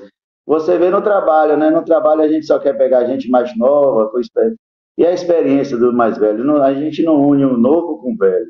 Então, a gente tem que unir a experiência do novo com a experiência da pessoa que já tem uma vivência, né? Que ela errou tanto quando era na juventude, a gente erra, mas a gente chega na terceira idade. Bárbara tá dando risada aí, né, Bárbara? Aí, eu tô achando bonito o seu trabalho, Marcelo. Parabéns, viu, com os idosos, viu, muito bom. Eu queria parabenizar você, Marcelo, também, né, pela essa sensibilidade de ter continuado esse projeto, né? Começou lá, como você falou aí, muito bem, né? Com o professor Miguel Lima, que a gente está com muita saudade, né? Miguel nunca mais apareceu por aqui, está lá na capital. E a gente está sempre convidando o Miguel para voltar aqui, né? Para a gente matar essa saudade aí. Tenho certeza que vai ser uma festa quando ele voltar. E parabenizá-lo, viu, Marcelo, por essa sensibilidade desse projeto, porque não tem verba de prefeitura, não tem governo, não tem política no meio, né? E vocês continuam aí fazendo uma coisa voluntária, um trabalho bacana para aquelas pessoas que não têm condições de pagar um professor, de pagar uma academia, viu? Parabéns a você. Tá bom, Barbosa, um abraço. Se precisar do projeto BMV, estamos juntos. E eu queria só agradecer também a TVI, né? A TVI é parceira desse projeto aos 14 anos. A TVI sempre esteve presente, Barbosinha sempre esteve presente com o Miguel era apresentador aí também, e a TVI sempre cobriu a clínica de corrida e agora o projeto BMV.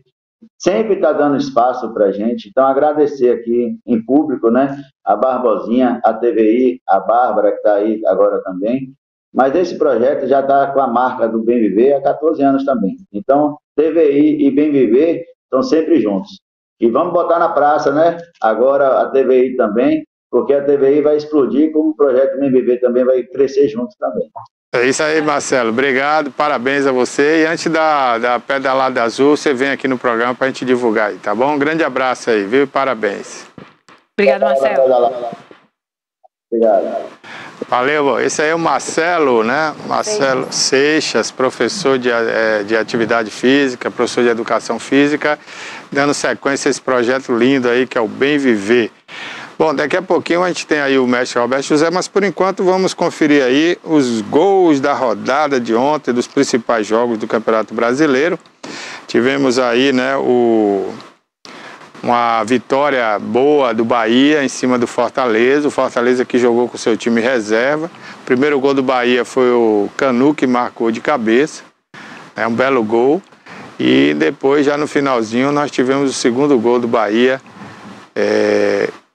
a felicidade dessa nação tricolor aí, né?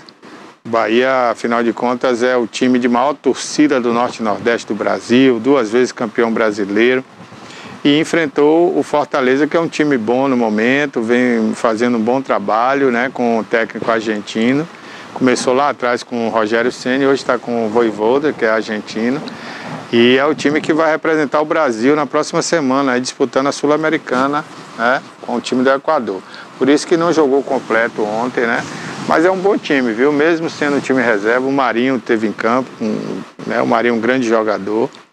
E aí você vai ver o segundo gol do Bahia. Foi essa bobeira aí, né? Que deu e o Ratão aproveitou e 2 zagueiros bateram cabeça. O Ratão foi lá e fez o segundo gol do Bahia aos 50 minutos do segundo tempo, para a alegria da nação tricolor. Foi uma festa linda no estádio Otávio Mangabeira, a nova arena, né? Fonte Nova. Então, vamos agora, né? Dando sequência aí, depois desse jogo do Bahia, nós vamos conferir como foi agora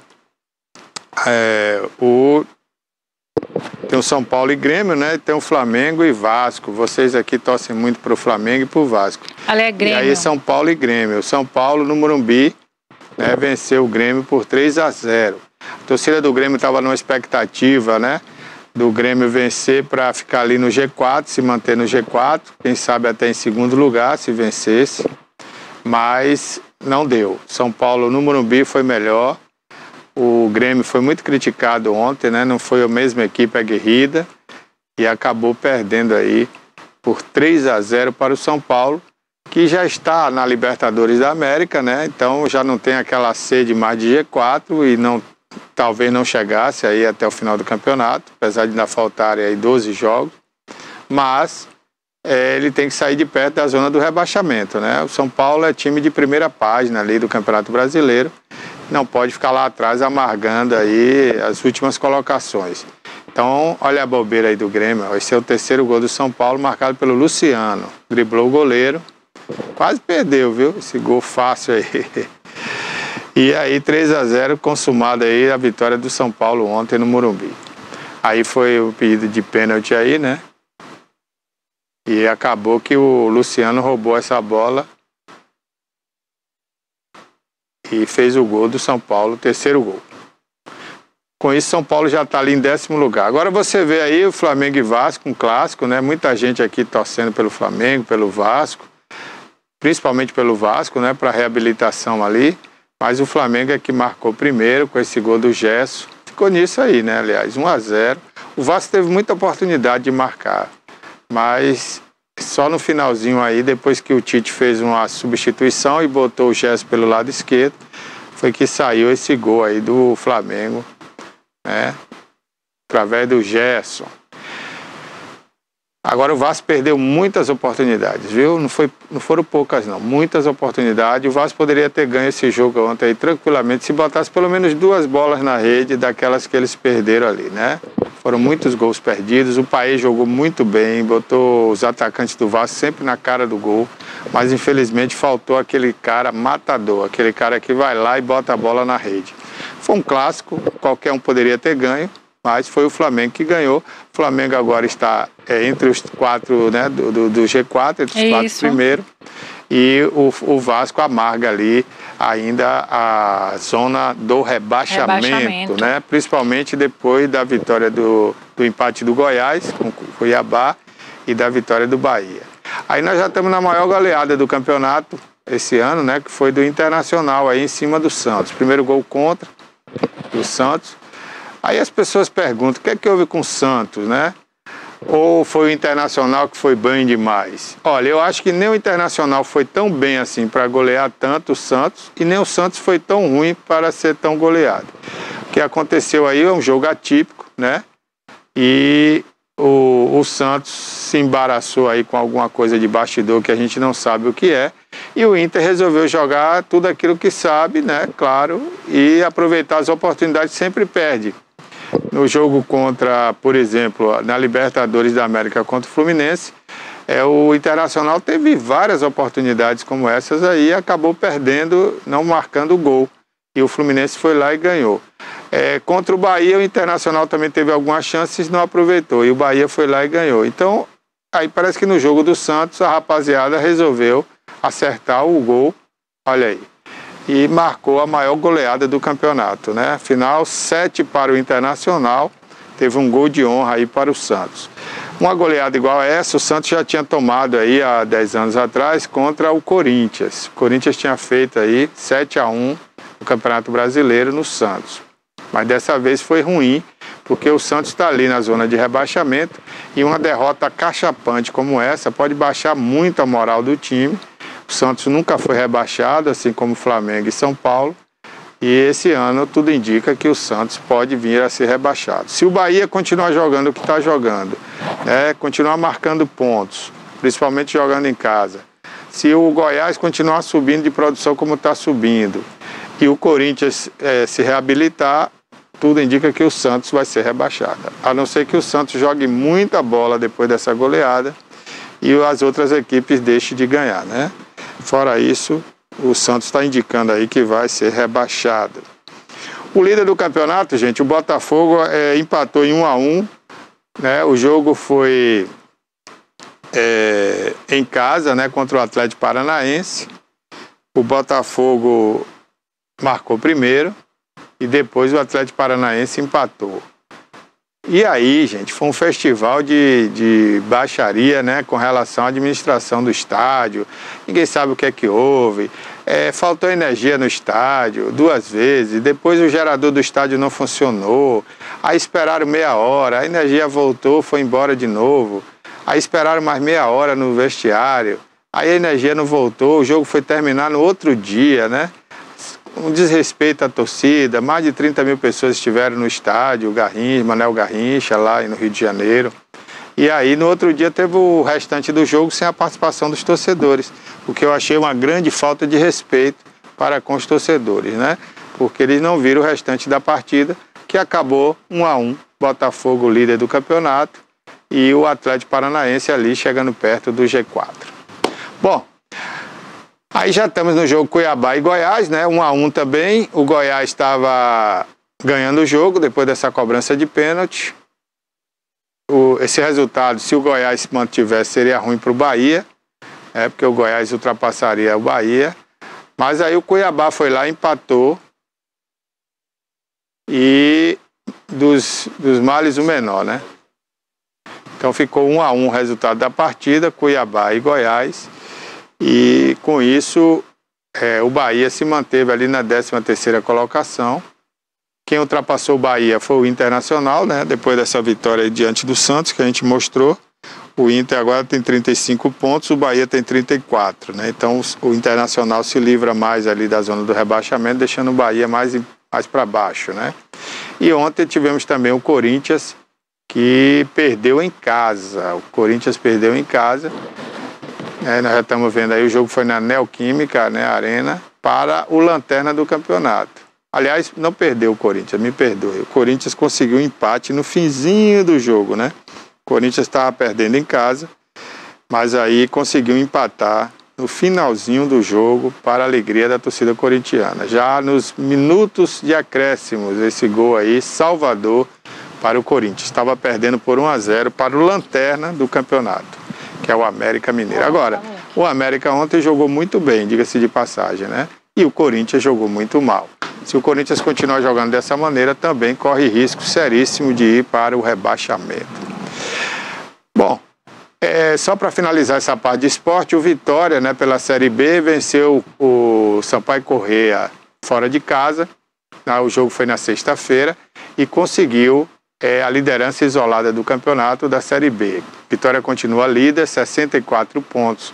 E ontem o Sport Recife, que estava perdendo em casa, conseguiu virar, ficou em segundo lugar com 59. Então o Vitória é líder isolado, vai ter agora 2 jogos em casa. Se o Vitória ganhar esses 2 jogos em casa, ele praticamente não, ele assegura a sua classificação, porque ele já está 9 pontos na frente do 5º colocado, né?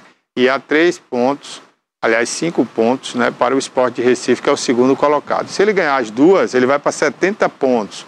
Com 70 pontos, todos os clubes que chegaram a essa pontuação não só subiram para a Série A, como também se consagraram campeões, né, campeões da Série B. Então o Vitória, fazendo 70 pontos, ganhando as 2 partidas que restam em casa, né, ele pode chegar a 70 pontos e, além de garantir sua classificação, tem uma chance real de ser campeão pela primeira vez, campeão brasileiro da Série B. Mas agora vamos a falar de geopolítica. Já está online com a gente o mestre Roberto José, está ali preparando um churrasco. Estou vendo a churrasqueira aqui. Roberto, e esse boné parece que é do Vitória, né? Exatamente. Roberto é torcedor do Vitória, aqui na Bahia. Em Pernambuco é quem, Roberto? Esporte, né? Esporte Recife, é isso aí. Eu tenho um grande amigo lá, né, o Fábio, que é torcedor doente mesmo, daqueles que ficam doentes quando o esporte perde. Então eu falei até há pouco aqui do esporte, estava perdendo ontem, né, para Chapecoense, mas conseguiu virar o jogo em casa e é 2º colocado. Tudo indica também que o esporte sobe este ano, depois de muitas tentativas, né, vai voltar à Série A. Aliás, eu acho que esses times do Nordeste tinham que ter uma vaga garantida na Série A, né? Esporte, Vitória, não deveria sair nunca da Série A, porque são equipes já tradicionais, o Sport já foi campeão da Copa do Brasil, e também deve subir outro rubro-negro aí, que é de Goiânia, que é o Atlético Goianiense. Parece que esse ano só vai dar rubro-negro. Roberto, bom dia. Vamos... né? As 3 primeiras. É isso aí, Roberto. Parabéns, viu? Você que é torcedor de 2 rubro-negros aí. Sou bairrista, né? Quem é de Salvador, torço por Vitória e Bahia, né? Então, é o pessoal do interior aqui que, em razão daquela transmissão da Rádio Globo, a Rádio Nacional, que acabou vivenciando no contexto de torcer para times do Rio de Janeiro e depois de São Paulo, né? Mas Salvador, ou cara é Vitória ou é Bahia, né? E assim, eu gosto muito dos times do Nordeste, né? Em Pernambuco, o Sport, mas eu também gosto muito do Santa Cruz, no Ceará, o Fortaleza. Então a gente tem que fortalecer os times da nossa região, né? Não existe vitória sem Bahia. Então, a gente, embora goste de sacanear o torcedor tricolor, mas a gente quer que o Tricolor bem, porque se o Tricolor tá bem, o Vitória também tá bem, né? É verdade, Roberto. Então tá de parabéns aí, vamos torcer que tudo acabe dessa forma aí, Bahia, Vitória Esporte aí, né, na Série A, e também o Bahia, né, se manter aí na Série A. Bom, Roberto, vamos falar aí, eu queria, antes de falar da guerra, Roberto, a gente dar uma atualizada na violência aqui na Bahia. A polícia ontem apreendeu muitas armas e muitas munições aqui na Bahia, uma quadrilha que estava ali em Mata Escura, né, para dar fuga aí a alguns presidiários. Acabaram deixando lá, não sei porquê, na fuga, muitas armas e muitas munições. O que isso quer dizer, Roberto? Aquela quantidade de armas ali dentro de um carro, né, com muitos celulares, munição para dar e vender, né, rapaz? Não sei se chegou a ver as imagens, Roberto. Cheguei a ver, a gente está acompanhando, né? O que está acontecendo na Bahia? A Bahia, a gente está vivenciando uma disputa grande, né? Dessas narcofranquias. E o modelo, Barbosa, o modelo de segurança pública do governo anterior, o governo de Rui Costa, acabou facilitando essa construção que a gente vê hoje. Então, só para você ter um exemplo, a gente tinha na Bahia, com força na Bahia, mas especificamente em Salvador, duas narcofranquias, né? Duas quadrilhas do narcotráfico, a quadrilha do Perna e a quadrilha do Mercado Popular. Essas lideranças, dentro de uma ótica de segurança pública implementada pelo governo Rui Costa, os líderes dessas franquias, narcofranquias, acabaram morrendo em confronto de alguma outra forma, principalmente com a polícia. O que é que acontece? A partir delas, é como aquela história da hidra, né? Você corta um braço, o outro braço, ele não morre, ele nasce uma outra hidra. E a gente tem hoje duas grandes narcofranquias, que é a Catiara e o Bonde do Maluco, uma afiliada ao PCC, a outra ao CV, o Comando Vermelho. E essas narcofranquias, Barbosa, estão disputando territórios em todo o estado da Bahia, e não é diferente aí no sul da Bahia, aqui em Itabuna, Ilhéus, o extremo sul. A Bahia ela tem um posicionamento estratégico, tanto para exportação de narcóticos, né, de cocaína e de maconha, mas também como mercado de consumo, né? Nós temos um dos maiores carnavais, uma grande população aqui no estado da Bahia. Além disso, a Bahia também serve de rota para todo esse Nordeste e o Norte do Brasil. Então é um posicionamento estratégico. Essas quadrilhas têm interesse no território baiano por essas razões que eu te mostrei. Então eles estão disputando território. E a consequência direta da disputa territorial é a mortalidade alta. Por outro lado, a polícia da Bahia, ainda vivenciando o modelo do governador Rui Costa, tem uma alta taxa de letalidade, por investir muito no confronto. Diferentemente do atual governo, o governo de Jerônimo, que tem pouco mais de 10 meses, é um outro governo, embora seja um segmento, né, embora seja um governo de continuidade, é uma outra filosofia. Quando você tem na figura do Marcelo Werner, um sujeito que gosta de investir em segurança pública. Na figura do governador, uma figura que entende a importância de investir em segurança pública, mas fazer o investimento de forma acertada, que é o investimento em inteligência, né? Com inteligência policial, você tem a possibilidade de ter operações muito bem sucedidas, né? Como a gente chama de operações cirúrgicas, né? E o resultado disso é que nós tivemos só no mês de setembro, só nesse ano, melhor dizendo, 51 fuzis apreendidos no estado da Bahia. Daí você verifica o poder de fogo que essas narcofranquias têm. O estado da Bahia é hoje o estado com maior índice, a maior taxa de letalidade policial no Brasil, é onde se mais mata.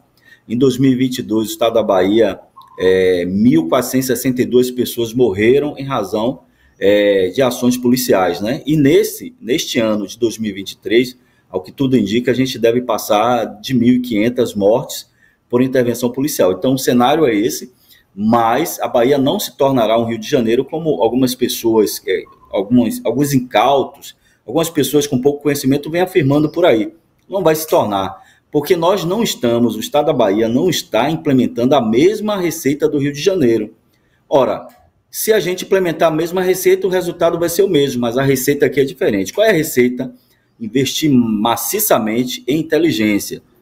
E, recentemente, o governador Werner implementou a força integrada das polícias, juntando aí a Polícia Civil, Polícia Militar e a Polícia Federal nessa integração de forças. Principalmente Polícia Federal e Polícia Civil trocando informações, cruzando dados, a inteligência trabalhando junto, fazendo mapeamento e fazendo essas apreensões que a gente está vendo e as prisões e as operações cirúrgicas. Então, acredito que aí a gente deve, a partir do ano que vem, começar a reduzir esses índices de letalidade de violência em razão do investimento em inteligência policial, Barbosa.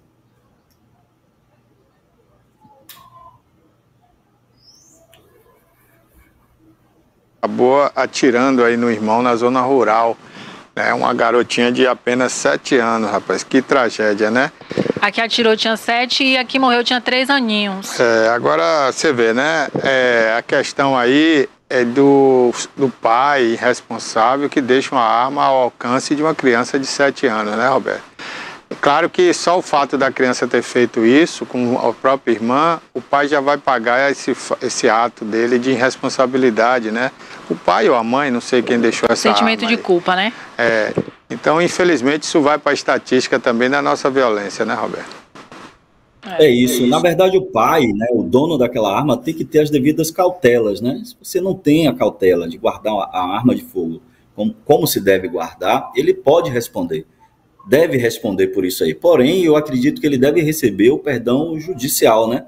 Em razão do sofrimento dele, nesse momento, está sendo muito grande.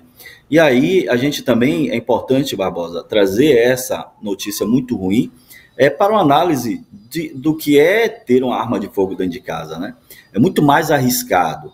Quem tem arma de fogo em casa, ele pode ter, do ponto de vista estatístico, mais incidentes de tiro do que quem não tem. Em uma reação, caso alguém entre na casa, ele também tem uma perspectiva de ser alvejado. Então, assim, as estatísticas informam, embora a gente tenha passado aí por um momento no Brasil nos últimos anos, esse momento armamentista, né, em que o governo federal, na figura de Bolsonaro, relaxou e fez a liberação, né, o libera geral de arma de fogo. Ter arma de fogo, existe um risco associado a isso, né? Do que não ter arma de fogo. Então, quem tem arma de fogo está muito mais exposto a esse tipo de risco do que quem não tem. Agora, quem tem que ter as devidas cautelas, saber guardar, está fora do alcance de crianças, a arma não deve estar alimentada, a arma, a não ser que ele saia aportando ali na cintura para quem tem porte, né? Aí ela tem que estar arma quente, ninguém vai sair com a arma fria. O que é isso, arma fria, arma quente? Arma quente, por exemplo, a pistola é a munição dentro da câmara, e devidamente, sei lá, com segurança ou não, porque as armas modernas, como a Glock, é uma trava interna, né? Então, bastou alimentar, tá ali na cintura. Agora, dentro de casa, uma arma de fogo, ela não pode estar nessas condições, porque ainda que esteja fora do alcance de criança, a criança pode escalar um armário, escalar um guarda-roupas, entrar num closet e escalar. Então, é preciso ter as devidas cautelas com isso, né? Porque ter armas de fogo em casa, você tem uma situação de perigo iminente ali. É verdade. Inclusive, nós tivemos um caso recente daquela cigana, né, que foi morta por o cunhado, né, uma criança que foi brincar com a arma de fogo. Agora, Roberto, você que é estudioso, né, porta a arma, você é um policial, você é um agente de segurança pública, porque algumas armas, inclusive de próprios policiais, né, ao cair, elas armam e atiram, né? Isso é um defeito de fábrica, porque pela lógica não deveria ser assim, né? Inclusive essas pistolas aí que você citou, para ela ficar armada, quente, né, como você chamou aí, além de estar municiada, né, tem que estar com o pente ali cheio, ela tem que puxar ali para destravar, né? E ao cair, algumas armas dessas têm disparado, né, Roberto? Isso é um erro de fábrica, foi corrigido? É isso, Barbosa. A gente tem isso aí que você está falando, nós chamamos de incidente de tiros, né? Ou de tiro. As armas antigas, que tinham uma tecnologia mais defasada, poderia acontecer isso. Por exemplo, o 38, em que o cão é externo. Depois, a Taurus criou um 38 com um cão interno, com uma trava de segurança. Então, essa arma, se cair, ela não vai disparar, porque para ela disparar, você tem que acionar a trava de segurança e puxar o gatilho. Essas pistolas modernas, como a Glock e as novas pistolas Taurus, a .40, por exemplo, ela vem com trava de segurança. E ela caindo, ela pode cair, ela não vai disparar, porque para ela disparar, você precisa acionar o gatilho. Acionar o gatilho junto com a trava, né? Acionando, desfazendo a trava. Quando a gente teve incidentes dessa natureza, por exemplo, com a pistola 24/7, que é uma pistola da Taurus, né? essa pistola ela veio com uma série de defeitos de fabricação ou erros de projeto e acabou tendo diversos problemas no que diz respeito a incidentes de tiros. Mas essa pistola, essa 24/7, por exemplo, das forças policiais, elas foram todas tiradas e dentro de um acordo com a Taurus, né, a Taurus está fornecendo novas armas. Dentro daquela situação de que, do contrato, né, se você contrata e compra um objeto, esse objeto vem com vício de fabricação, que a gente chama no direito civil de vício redibitório ou vício oculto, o fabricante tem a obrigação de fazer a reposição, né, de repor. No caso das polícias, essas armas estão todas saíram, acredito que todas as forças policiais do Brasil retiraram essa 24/7 de circulação em razão do grande número de incidentes de tiros. Bárbara, quer fazer uma pergunta? Não, só para entrar no assunto da guerra, daqui a pouquinho já então vamos entrar no assunto da guerra, né, que o tempo está passando. Roberto, não sei se você lembra, mas quando começou a guerra da Ucrânia, né, isso acho que 2 anos, né, mais ou menos, a gente já vem falando dessa guerra aí, quase 3, eu comentei com você aqui que o mundo estava como uma panela aquecendo, né, começando a fervura.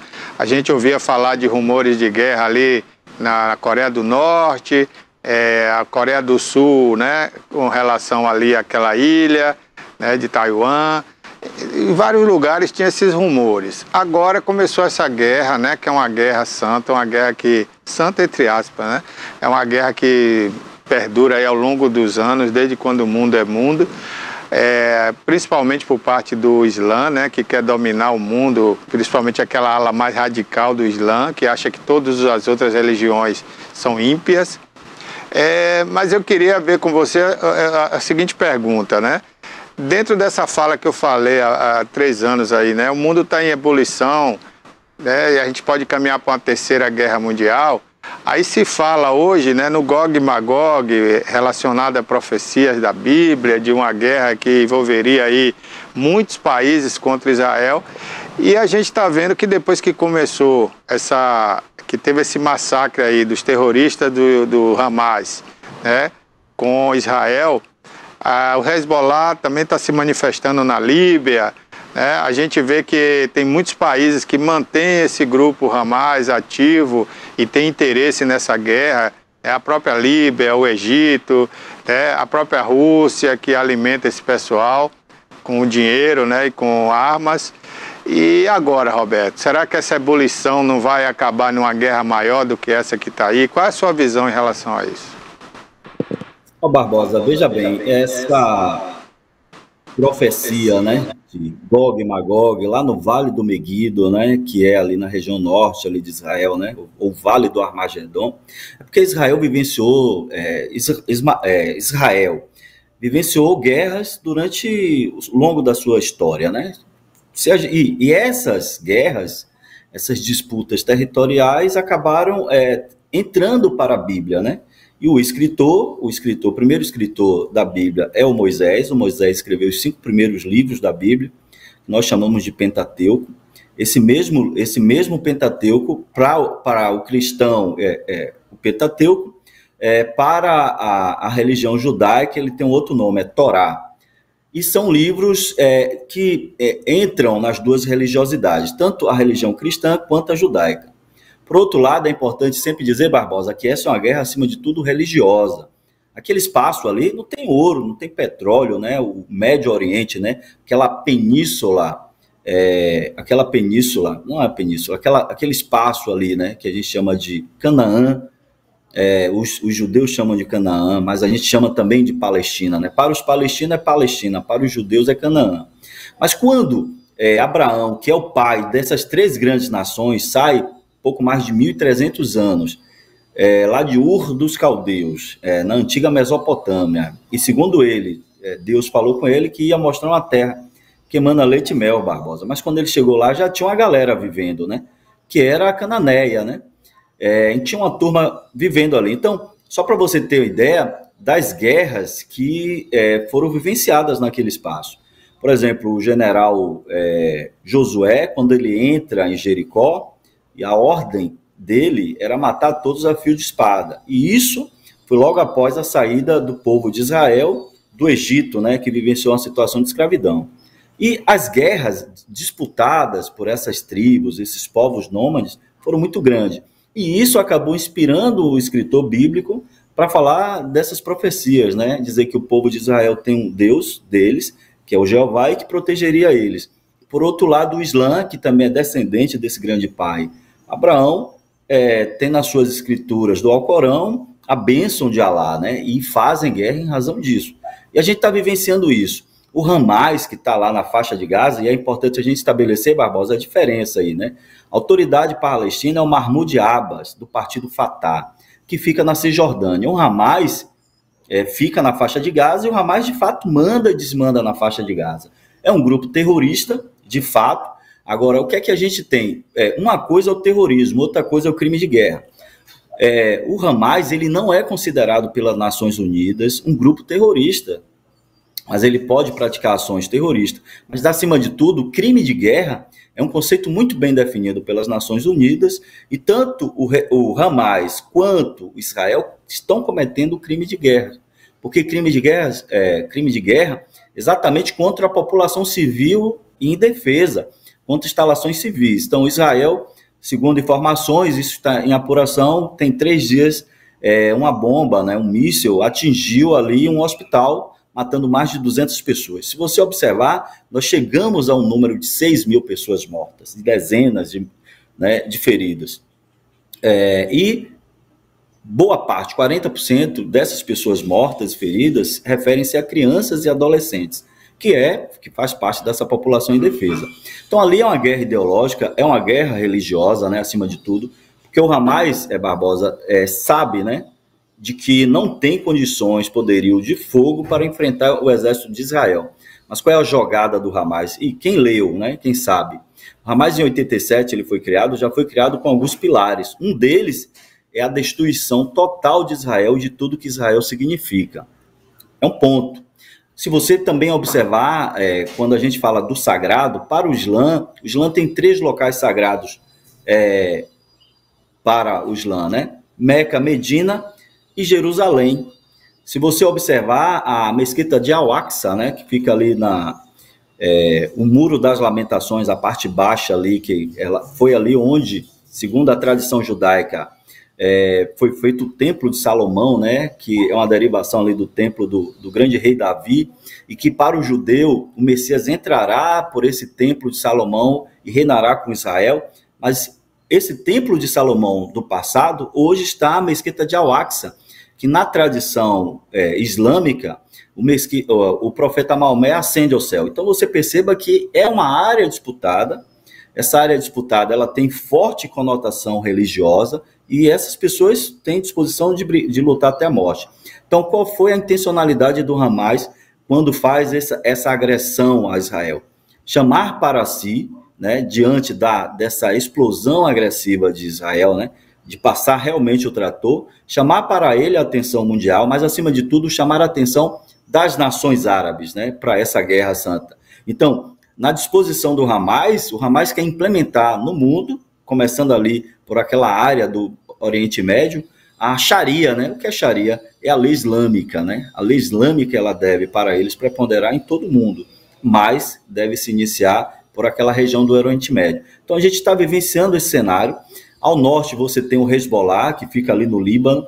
Tanto o Hezbollah quanto o Hamas, eles são financiados pelo Estado do Irã, de forma indireta, não de forma direta, né? Não há repasse direto, mas então, os 2 grupos também são financiados por ricos árabes, né? Por petrodólares, segundo informações da inteligência militar ocidental. Então a gente está nessa disputa. Os Estados Unidos já mandaram o recado, ancorou lá o seu maior porta-aviões, que é o Gerald. Esse porta-aviões, ele não vem só, ele tem 4 destroyers, ele vem com submarino, com outras embarcações, com aviões de guerra. Um segundo porta-aviões, menor um pouco que o Gerald, também está ancorando ali, mandando, de fato, mandando um recado para essas ligas, não para a Liga Árabe, mas para, por exemplo, o Irã. O recado é direto para o Irã, que são cofinanciadores do Hamas ao sul, do Hezbollah ao norte de Israel, para que não entre na guerra, né? Ele está ali como um juiz de garantias naquele sentido. Mas a gente não vê perspectiva. A guerra, lá em Israel, ela passou a ser cenário internacional, tanto que não se fala mais da invasão russa à Ucrânia, mas também lá a gente está vivenciando cenários de guerra e não há uma perspectiva em curto prazo de cessar fogo, mas a ONU precisa fazer esse exercício, né? A ONU sai fragilizada nesse contexto porque, por exemplo, quando os Estados Unidos invadem o Iraque, invadiu sem autorização da ONU. E o que aconteceu com os Estados Unidos? Se os Estados Unidos fazem parte do Conselho de Segurança, com direito a veto, né? Então, a ONU sai enfraquecida disso. Então, por isso, mas nós precisamos da ONU ainda enfraquecida, a gente precisa da ONU. Sem a ONU, a gente pode ter um cenário aí de catástrofe, de fato. Agora, não se acredita em Terceira Guerra Mundial, em razão dessas relações. Existem mais relações comerciais, né? E por trás de guerra você também tem um cenário da indústria armamentista, que acaba estimulando de fato, né? Como é que essas armas chegaram até o Hamas, né? São armas mais primitivas, né? São foguetes, não são mísseis. O domo de ferro, ele é uma tecnologia norte-americana, né? Os Estados Unidos doam, e aí é a fundo perdido, não é investimento, é doação para o Estado de Israel, cerca de 3 bilhões de dólares por ano em armamento. É uma relação. Agora, se você perguntar, mas como é? Só porque os Estados Unidos querem? Não. É porque, na verdade, os políticos norte-americanos, os donos dos meios de produção, uma parte da imprensa americana e europeia, de uma forma geral, são judeus, né? Os seus donos, né? Os cabeças. E o judeu é sempre o judeu, né? O judeu, ele enfrentou uma diáspora moderna nos anos 70 depois de Cristo, né? 70 anos depois de Cristo, quando o general Vespasiano invade Jerusalém, que a profecia de Cristo se cumpre, né? Que não ficou pedra sobre pedra, que não foi derrubada ali no templo, o templo foi destruído. Mas, segundo informações, o exército romano estava à procura de ouro, né? Porque na tradição judaica, o judeu de forma nômade, né? Então, quem tem essa predisposição de estar mudando de lugar, tem que ter a riqueza ao alcance da mão, e tinha isso em ouro. Então, a informação é que Vespasiano invadiu em razão disso, e aí Israel foi espalhado pelos 4 cantos. O movimento sionista, ele toma forma no final do século XIX, na Primeira Guerra Mundial, com a Inglaterra passando a ser um protetorado, toda aquela área, né? Então, esse movimento ganha forma, ganha força, melhor dizendo, através desses industriários, desses homens fortes e ricos, judeus, começam a comprar áreas. Agora, a solução para aquele espaço, né? O espaço que a gente chama ou de Judéia, Galiléia, ou Palestina, toda aquela área ali de Israel, de fato, nós tenhamos ali 2 estados, o Estado palestino e o Estado judaico, vivendo ali de forma harmônica. Mas tanto o palestino não quer isso, de forma majoritária, quanto o israelense não quer, né? A intenção de Israel é ter as suas fronteiras alargadas, como foi nos tempos bíblicos, né? Nos tempos, por exemplo, do rei Davi, do rei Salomão. Então, a curto prazo, a gente não tem perspectiva de um cessar-fogo. A pretensão de Israel é, de fato, passar por cima, destruir completamente o Hamas, que praticou o crime de guerra, mas, por outro lado, Israel também pratica crime de guerra, né? Fato é, porque Israel se permitiu ser atacado de forma tão violenta? A inteligência militar de Israel não percebeu isso ou houve uma intencionalidade? Esse é um questionamento. Quem lê o livro da teoria do cisne negro, né, sabe muito bem disso, o impacto do altamente improvável, né? Quando a gente analisa lá na Segunda Guerra Mundial, quando as tropas japonesas, né, a aviação japonesa acabou destruindo o Pearl Harbor, a gente verifica que as melhores embarcações norte-americanas não estavam em Pearl Harbor, né? Estavam ancoradas em águas internacionais, distantes. Talvez aquilo, segundo essa teoria do cisne negro, havia ali uma intencionalidade para que os Estados Unidos entrassem de fato na guerra. E o que se questiona é que a inteligência militar de Israel não verificou isso, né? Então, são questionamentos. Agora, a curto prazo, a gente não vê perspectiva de arrefecimento ou de um cessar-fogo imediato.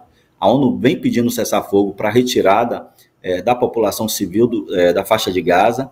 Por outro lado, o Hamas ainda tem cerca de 200 pessoas que foram capturadas e levadas à faixa de Gaza. Essas pessoas estão sendo liberadas aos poucos. E é óbvio, com tanto bombardeio aí, evidentemente algumas podem morrer, como muita população civil na faixa de Gaza está morrendo, né? Está perecendo. A gente já tem um número de mais de 6 mil pessoas mortas nesse confronto ali no Oriente Médio. Então agora, essa questão da Palestina, né? Na verdade, esse povo palestino, esse nome Palestina foi até você que deu essa explicação aqui, né? Depois do Alexandre o Grande, não foi? Porque na verdade ali se chamava Judéia, não, tinha outro nome ali, né? Aquela região ali, né? Era Judéia, era Filisteu. Na verdade era a Galileia. A Galileia, o povo filisteu. A Galileia mais ao norte. Os filisteus estavam mais ao sul, segundo a tradição. E aí eu sempre falo de segundo a tradição porque é o que está na Bíblia e o que está na história universal, né? Quando o povo de Israel sai do Egito e atravessa o Mar Vermelho, há discussões como se atravessou. A Bíblia diz que o mar se abriu e Israel passou, né? Mas segundo informações, se Israel caminhasse um pouco mais ao norte, passaria pelas terras dos filisteus. Só que os filisteus, naquela época, já eram uma turma muito habilidosa na parte de metal e produziam armamentos de guerra, que eram espadas poderosas. As espadas daquela época é como se fossem os tanques de hoje, os aviões de guerra de hoje. Israel optou por não passar por ali e cruzar o Mar Vermelho. Então, toda aquela região, de forma mais interessante, Barbosa, era habitada por esses povos nômades, né? E o nome Judá, ele vem a ser cunhado a partir da tribo de Judá, né? Porque após o reino de Salomão, o reino de Israel é dividido ao norte e ao sul, Samaria, e ao sul o reino de Judá, né? Então, ora você vai ter samaritano, tanto que, embora fosse o mesmo reino, o samaritano era tido como estrangeiro, né? Veja a parábola do bom samaritano, né? A história e parábola dita por Jesus do bom samaritano, que era um estrangeiro, mas Samaria pertenceu a Israel, né? Porque o reino acabou sendo dividido. Então, essas histórias permeiam naquela área, você tem uma conotação religiosa muito grande, e as pessoas lutam por isso, né? São espaços sagrados dessas duas grandes religiões do mundo, né? Okay. Doutor Roberto, outro dia eu faço umas perguntas que o tempo já encerrou, que eu queria saber, mas outra oportunidade, né? Mas foi ótimo, né? A participação mais uma vez do mestre Roberto José, porque deixa a gente atualizado, informado, né? Sobre tudo isso, que as pessoas ouvem falar, mas às vezes não entendem, né? Não entende. Por que aquilo, por que isso, por que aquilo. É importante esclarecer. E essa geopolítica aí o mestre entende muito bem. Muito obrigado, Roberto, viu? Um bom resto de feriado aí pra você, aproveita. Viu? Pra terminar seu churrasco aí. Até a próxima, forte abraço. Até a Valeu. próxima. Um abraço, Roberto. Bom, Bárbara, o tempo acabou. Está chegando aí o programa Alerta Cidade, não é isso? Amanhã, se Deus permitir, estaremos aqui às 10 horas. Com fé em Deus. Até amanhã. Um abraço a todos, bom feriado.